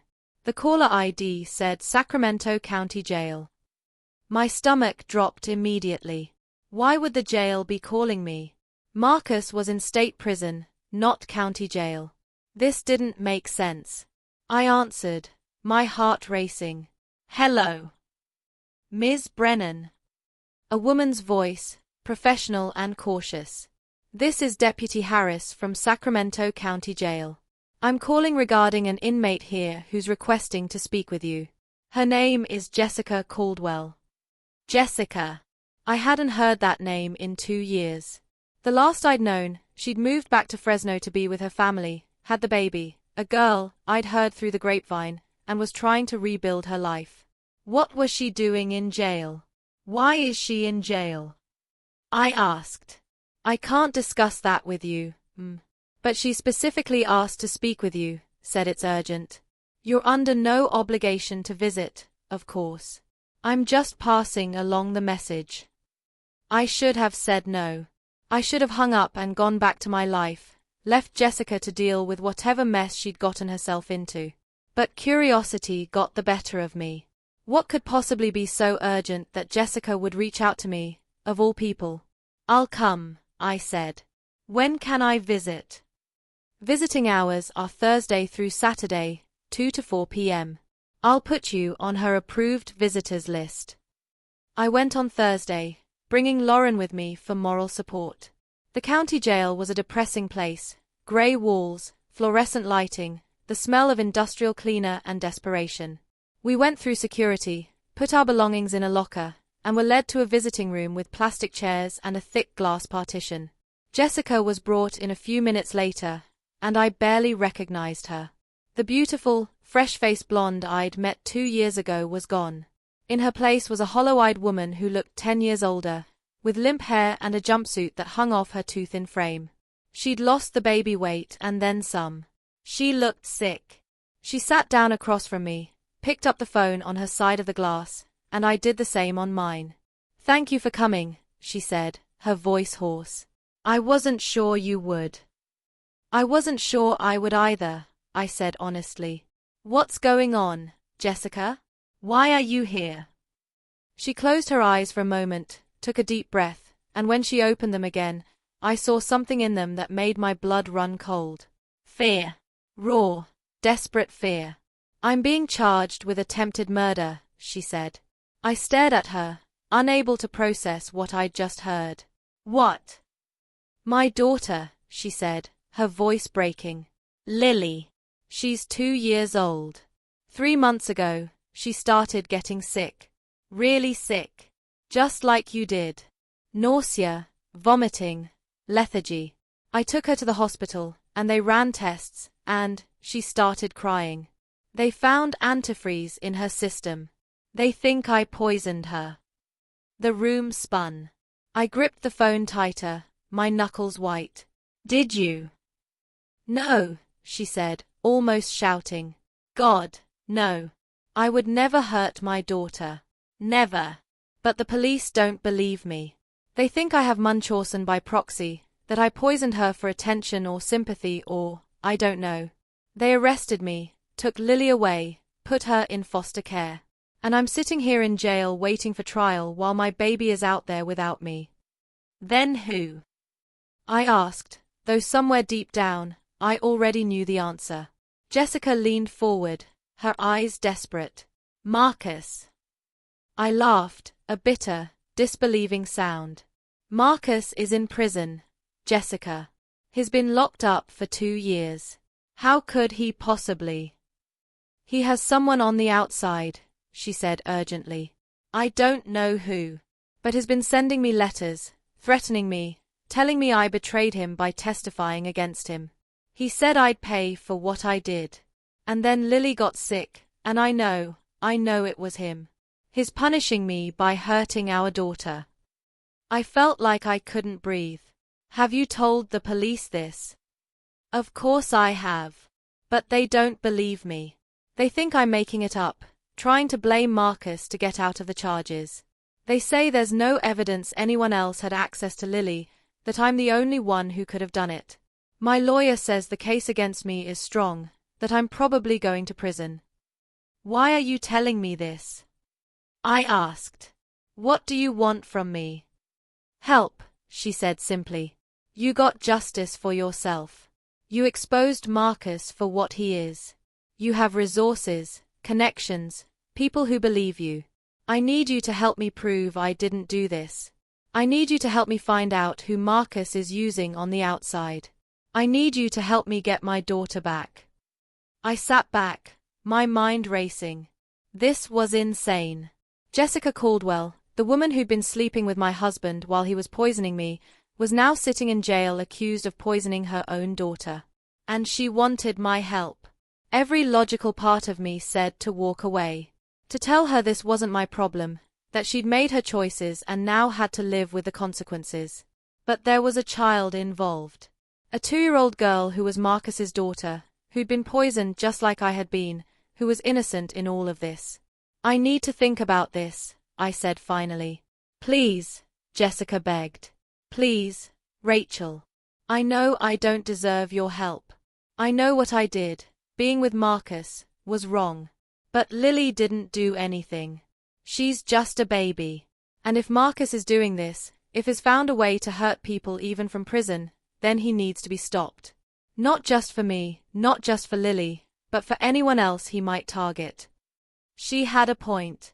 If Marcus really was orchestrating attacks from prison, using accomplices on the outside, then he was even more dangerous than we'd thought. And he needed to be stopped. I'll look into it, I said. But I'm not making any promises. If I find evidence that you did this, Jessica, I won't protect you. I didn't do it, she said firmly. I swear on my daughter's life, I didn't do it. I left the jail feeling like I'd been hit by a truck. Lauren was equally stunned. Are you seriously considering helping her? She asked as we walked to the car. I don't know, I admitted. But if Marcus really is behind this, if he's found a way to continue hurting people from prison, then we need to know. We need to stop him. Rachel, this could be a trap. This could be Jessica trying to manipulate you, trying to get you involved in her case so she can use your reputation to help her defense. I know, I said. But what if she's telling the truth? What if there's a little girl out there who's being poisoned, and I could help save her? Lauren didn't have an answer for that. I went home and immediately called Derek, my private investigator. I told him everything Jessica had said and asked him to look into it. Who'd been visiting Marcus in prison? Who'd been writing to him? Were there any suspicious people in Jessica's life who might have had access to her daughter? Derek called me back 3 days later with information that made my stomach turn. Marcus has been receiving regular visits from someone, he said. A woman named Claire Hendricks. She's 31, works as a pharmaceutical sales rep, lives in Elk Grove. And get this, she was engaged to Marcus before he met Andrea. They broke up 12 years ago, right before Andrea died. But according to prison records, Claire started visiting Marcus about 6 months after he was incarcerated. She's been going every month since then. Who is she? I asked, my mind spinning. Why would she reconnect with him after all this time? I did some digging, Derek said. Claire never got married, never had kids. Her social media is sparse, but what's there suggests she's been pretty isolated, doesn't have many friends or close relationships. My guess. Marcus reached out to her when he went to prison, played the victim, convinced her he was wrongly convicted, and she believed him. She's probably been in love with him all these years, and he's manipulating her just like he manipulated everyone else. Can you find out if she's had any contact with Jessica or Lily? Already on it, Derek said. I'll let you know what I find. 2 days later, Derek called back. Claire works for a pharmaceutical company that supplies the hospital where Lily was being treated before she got sick. She has access to medications, including ethylene glycol, which is used in some industrial applications. And here's the kicker, I pulled Claire's financial records. She's been sending money to Marcus's prison commissary account. Significant amounts. She's also been paying for his legal appeals. So she's obsessed with him, I said. More than that, Derek said. I think she'd do anything for him, including poisoning his daughter to punish Jessica. I felt sick. We need to go to the police. I already have, Derek said. I contacted Detective Chen and gave her everything I found. She's bringing Claire in for questioning. But Rachel, here's the thing, this is all circumstantial. Claire having access to ethylene glycol isn't the same as proving she used it. We need more. Like what? Like catching her in the act, or getting her to confess, or finding physical evidence that ties her to the poisoning. Without that, Jessica might still go to prison. I made a decision then that I'm still not sure was the right one. I decided to confront Claire myself. Derek gave me her address, and against everyone's advice, Lauren's, Patricia's, even Dr. Chen's, I drove to Elk Grove on a Saturday morning. Claire lived in a modest townhouse in a quiet development, the kind of place where young professionals lived before they got married and moved to bigger houses. I sat in my car for 20 minutes, gathering my courage, before finally getting out and walking to her door. I knocked, and she answered almost immediately, like she'd been expecting someone. She was pretty in a plain sort of way. Brown hair, average height, unremarkable features. She looked at me with confusion. "Can I help you? Are you Claire Hendricks?" I asked. "Yes," she said cautiously. "Who are you?" "My name is Rachel Brennan. I was married to Marcus Brennan. I need to talk to you." Her face went pale. "I don't have anything to say to you." She started to close the door, but I put my foot in the way. "Please," I said. "It's about a little girl who's being poisoned. Marcus's daughter. I think you know something about it." "I don't know what you're talking about," she said, but her voice was shaking. "Claire, I know you've been visiting Marcus in prison. I know you've been sending him money. I know you work for a pharmaceutical company and have access to ethylene glycol. The same poison Marcus used on me. The same poison that's in Lily Caldwell's system. You need to leave," she said, her voice rising. "Right now, or I'm calling the police." "Call them," I said. "Please. Call them and tell them everything. Tell them what Marcus asked you to do. Tell them how he manipulated you, lied to you, convinced you that poisoning a 2-year-old was somehow justified. Tell them the truth before it's too late." Something in her expression cracked. Tears filled her eyes. "He said she was trying to keep his daughter from him," she whispered. "He said Jessica was brainwashing Lily, telling her lies about him, that he'd never get to have a relationship with his daughter unless—" She stopped, covered her mouth with her hand. "Unless what?" I pressed gently. "Unless Jessica was out of the picture." Claire nodded, tears streaming down her face. "He said if Jessica went to prison, his parents could get custody. He said Lily deserved to know her father, that what he did to you was a mistake, that he'd changed. He made it sound like we were helping her. By poisoning her." I said, trying to keep the anger out of my voice. "Claire, you almost killed a child. You almost sent an innocent woman to prison for something you did. How is any of that helping anyone?"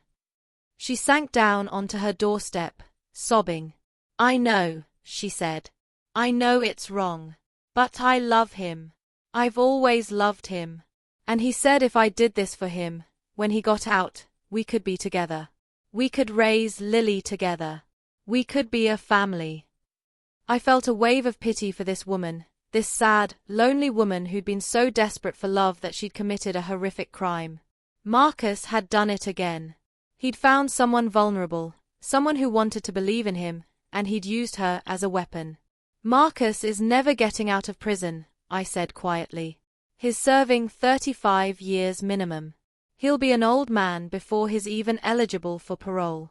He lied to you, Claire. He used you. Just like he used Jessica, just like he used my sister, just like he used me. That's what he does. He finds people who care about him and he destroys them." "I know," she whispered. I know that now. You need to tell the police everything, I said. Right now. Before Jessica goes to trial. Before any more damage is done. It's the only way to make this right. She looked up at me with red, swollen eyes. Will they go easy on me if I confess? I don't know, I said honestly. But it's the right thing to do. And it's the only way to save that little girl from growing up without her mother. Claire confessed everything to Detective Chen that afternoon. She gave a full statement, admitted to poisoning Lily Caldwell at Marcus's request, explained how Marcus had been manipulating her from prison. The charges against Jessica were dropped immediately, and she was released from jail. Claire was charged with attempted murder and conspiracy, and Marcus was charged with solicitation of murder and conspiracy, adding even more years to his sentence. Jessica called me the day she got out, crying, thanking me over and over. I don't know how to repay you, she said. Take care of your daughter, I said. Get therapy. Build a good life. That's all the repayment I need. I never spoke to her again after that. But I heard through the grapevine that she moved out of California, changed her name, started over somewhere far away from Sacramento and all the memories of Marcus. I hope she's happy. I hope Lily grows up never knowing how close she came to losing her mother. As for Claire, she pleaded guilty and was sentenced to 15 years in prison. I didn't go to her sentencing. I didn't need to. Her story was just another chapter in the long, devastating history of Marcus Brennan destroying lives. But this chapter had a different ending. Because this time, we caught him. We stopped him. And we saved a child in the process. That was true revenge. Not just getting justice for myself, but making sure Marcus could never hurt anyone else again. If you're still here, if this story has moved you or angered you or made you think, please subscribe and check the description box below for more stories like this. Share this video with someone who needs to hear it. Because the fight against people like Marcus, people who manipulate and destroy and feel no remorse, never really ends. But together, we can make sure they don't win. 3 years after Marcus was sentenced, I stood in the garden of my new house, a small cottage in Davis, about 20 minutes from Sacramento, and watched the sun set over my tomato plants. The same heirloom tomatoes I used to grow at the house Marcus and I had shared, but these were mine. Only mine. Planted in soil that held no painful memories, grown in a space that was entirely my own. I'd moved to Davis 6 months earlier, needing a fresh start away from Sacramento and all its associations with the trial, the betrayal, the trauma. Davis was a college town, quiet and bike-friendly, full of farmers' markets and tree-lined streets and people who didn't know my story unless I chose to tell it. It felt like freedom. Daniel had moved with me. We'd gotten engaged a few months before the move. Nothing flashy, just a simple proposal over dinner at our favorite restaurant, a vintage ring he'd found at an estate sale because he knew I wouldn't want anything that reminded me of Marcus's empty promises. We were planning a small wedding for the fall, just close friends and family, nothing elaborate. After everything I'd been through, I'd learned that love didn't need grand gestures. It just needed to be real. The foundation was still going strong, now operating in 3 states and helping hundreds of women annually. We'd published research papers that had changed how emergency rooms screened for poisoning in suspected domestic violence cases. We'd helped push through legislation that made it easier to prosecute poisoning cases and that required doctors to report suspected intentional poisoning to authorities. Andrea's name, and her legacy, was saving lives. That meant everything to Maria and Carlos, who'd become like second parents to me. My book had sold well enough that I'd been able to write a second one, this time focused not on my own story but on the stories of other survivors. Women who'd escaped controlling relationships, who'd fought back against abusers, who'd rebuilt their lives from nothing. It would be published in a few months, and I was proud of it in a way I hadn't been proud of anything in a long time. Vanessa and I had slowly, carefully rebuilt our relationship. It would never be what it was before. That innocence, that absolute trust, was gone forever. But we'd found something new, something more honest and more resilient. She'd gotten her life together, was working as a counselor at a women's shelter, using her own experience with manipulation to help other women recognize the warning signs. She'd apologized more times than I could count, and while I'd never fully forgiven her, I'm not sure I ever could, I'd made peace with what had happened. We had dinner once a month, talked on the phone occasionally, and were slowly learning how to be sisters again. My parents and I were good too. They'd come to understand, after many difficult conversations and family therapy sessions, how their response to Vanessa's involvement had hurt me. They'd apologized, we'd cried together, and we'd moved forward. They were excited about the wedding, about the possibility of grandchildren someday, about watching me build a life that made me happy. I'd learned a lot about forgiveness in the years since my birthday dinner. I'd learned that forgiveness doesn't mean forgetting, doesn't mean excusing, doesn't mean pretending something didn't hurt you. It means choosing not to let the hurt define you. It means deciding that your future matters more than your past. It means releasing the anger so it doesn't poison you, and I'd had enough poison for one lifetime. I'd forgiven Vanessa, in my own way. I'd forgiven my parents for their mistakes. I'd even, in some small way, forgiven myself for not seeing Marcus's true nature sooner, for trusting him, for all the times I dismissed my own instincts in favor of believing his lies. But I'd never forgive Marcus. And I was okay with that. Some things are unforgivable. Some people don't deserve the grace of your forgiveness. And that's okay too. Marcus was still in prison, and according to the last update I'd received from the district attorney's office, he would be for a very long time. His appeals had all been denied. His sentence for the additional charges related to Lily's poisoning had been added to his original sentence, meaning he wouldn't be eligible for parole until he was well into his 80s. He was, for all intents and purposes, going to die in prison. I didn't feel good about that. But I didn't feel bad about it either. I just felt neutral. Like he was a problem that had been solved, a chapter that had been closed. He tried to kill me, had killed Andrea, had orchestrated the poisoning of his own daughter, and now he was paying the price. The system had worked. Justice had been served. And more importantly, I had survived. I had thrived. I had taken the absolute worst thing that had ever happened to me and transformed it into purpose, into advocacy, into a life that mattered. That was my victory. Not Marcus in prison, though that mattered. Not the foundation or the books or the speaking engagements, though those mattered too. My victory was standing in my garden on a Sunday evening, watching the sun set, and feeling at peace. Actually, genuinely at peace. Dr. Chen and I had a session earlier that week where we talked about closure. Do you feel like you have it? She'd asked. Closure from everything that happened. I'd thought about it for a while before answering. I don't think closure is a thing you get, I'd said finally. I think it's something you create. You decide that a chapter is over, that you're ready to move on, and then you do the work to make that true. So yeah, I have closure. Not because everything is resolved or perfect or healed, but because I've decided it's time to move forward. And I'm doing it. She'd smiled at that. I think that might be the healthiest thing you've ever said to me. Standing in my garden now, I thought about the woman I'd been 3 years ago. The woman who'd had her whole world destroyed in 2 minutes. The woman who'd been so consumed by rage and betrayal that she'd nearly lost herself. The woman who'd wanted revenge so badly she could taste it. I'd gotten my revenge. But not in the way I'd originally imagined. I'd thought revenge would look like seeing Marcus suffer, like watching him lose everything the way I'd lost everything.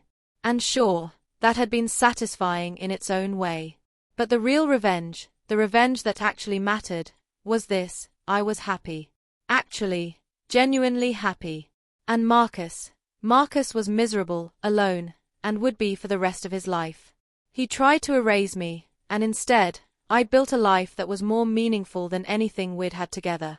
He tried to silence me, and instead, I'd become a voice for thousands of women who'd experienced what I had. He tried to destroy me, and instead, I'd become stronger, more resilient, more myself than I'd ever been. That was revenge. True, lasting revenge.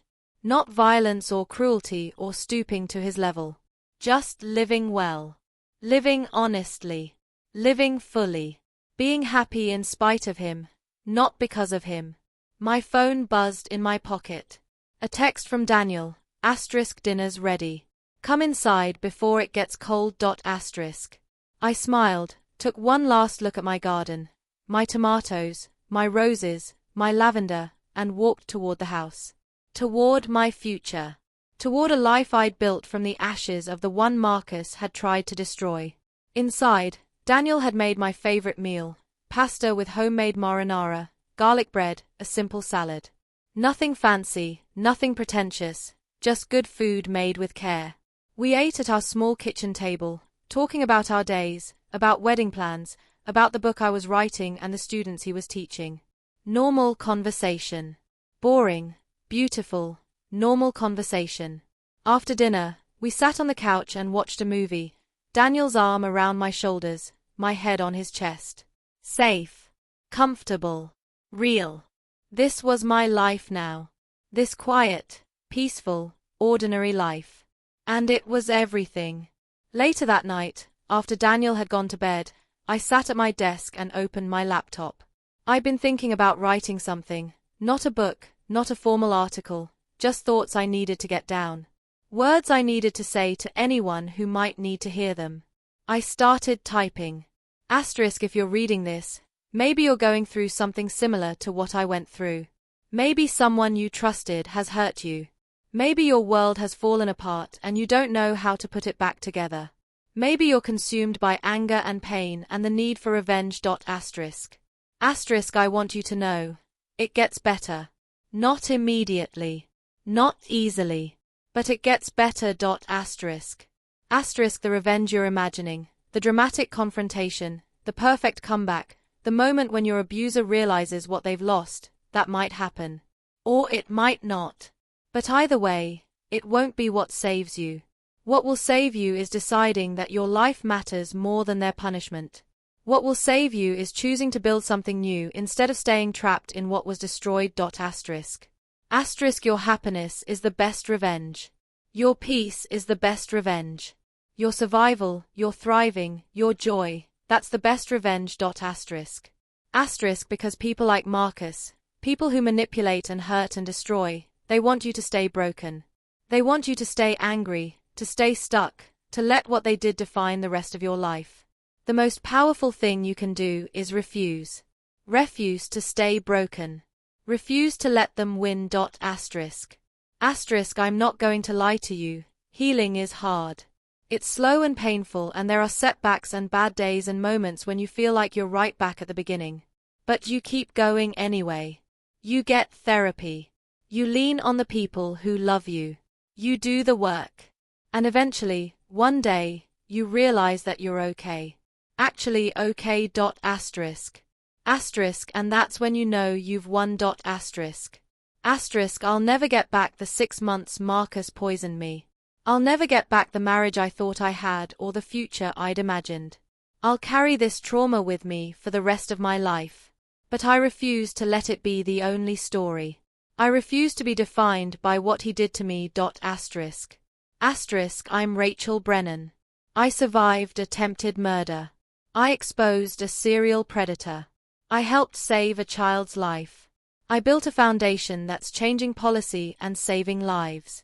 I wrote books that have helped thousands of people. I fell in love again, the real kind this time. I'm getting married in 6 months to a man who sees all of me, the broken parts and the healed parts, and loves me anyway. Asterisk. Asterisk, that's who I am. Not Marcus's victim. Not the woman who was almost killed. Just me. Rachel. Surviving, thriving, living. Asterisk. Asterisk, and if I can do it, so can you. Asterisk. I saved the document, closed my laptop, and sat in the quiet darkness of my home office. My home. My space. My life. I thought about Marcus, briefly, wondering if he ever thought about me. If he had regrets. If he understood, even now, the magnitude of what he'd done. Probably not. People like him rarely did. But it didn't matter anymore. He was my past. And I was my future. I turned off the lights and went to bed, climbed in beside Daniel, and fell asleep easily. No nightmares. No panic. Just sleep. Just peace. That was my ending. Not dramatic or cinematic or perfectly tied up with a bow. Just real life, moving forward, one day at a time. And it was enough. If you've made it to the end of this story, thank you. Thank you for listening, for caring, for being here. If this story resonated with you, please subscribe to this channel. Leave a comment below telling me where you're watching from and sharing your own story if you feel comfortable. And please check the description box below for resources if you or someone you know is in an abusive relationship. There are people who want to help. There are ways out. You don't have to do it alone. My name is Rachel Brennan, and this is my story. But it doesn't have to be yours. If you're in danger, reach out. Get help. Survive. And then, when you're ready, thrive. Because the best revenge is living well. And I'm living proof of that. Thank you for listening. Be safe. Be strong. And remember, you're not alone.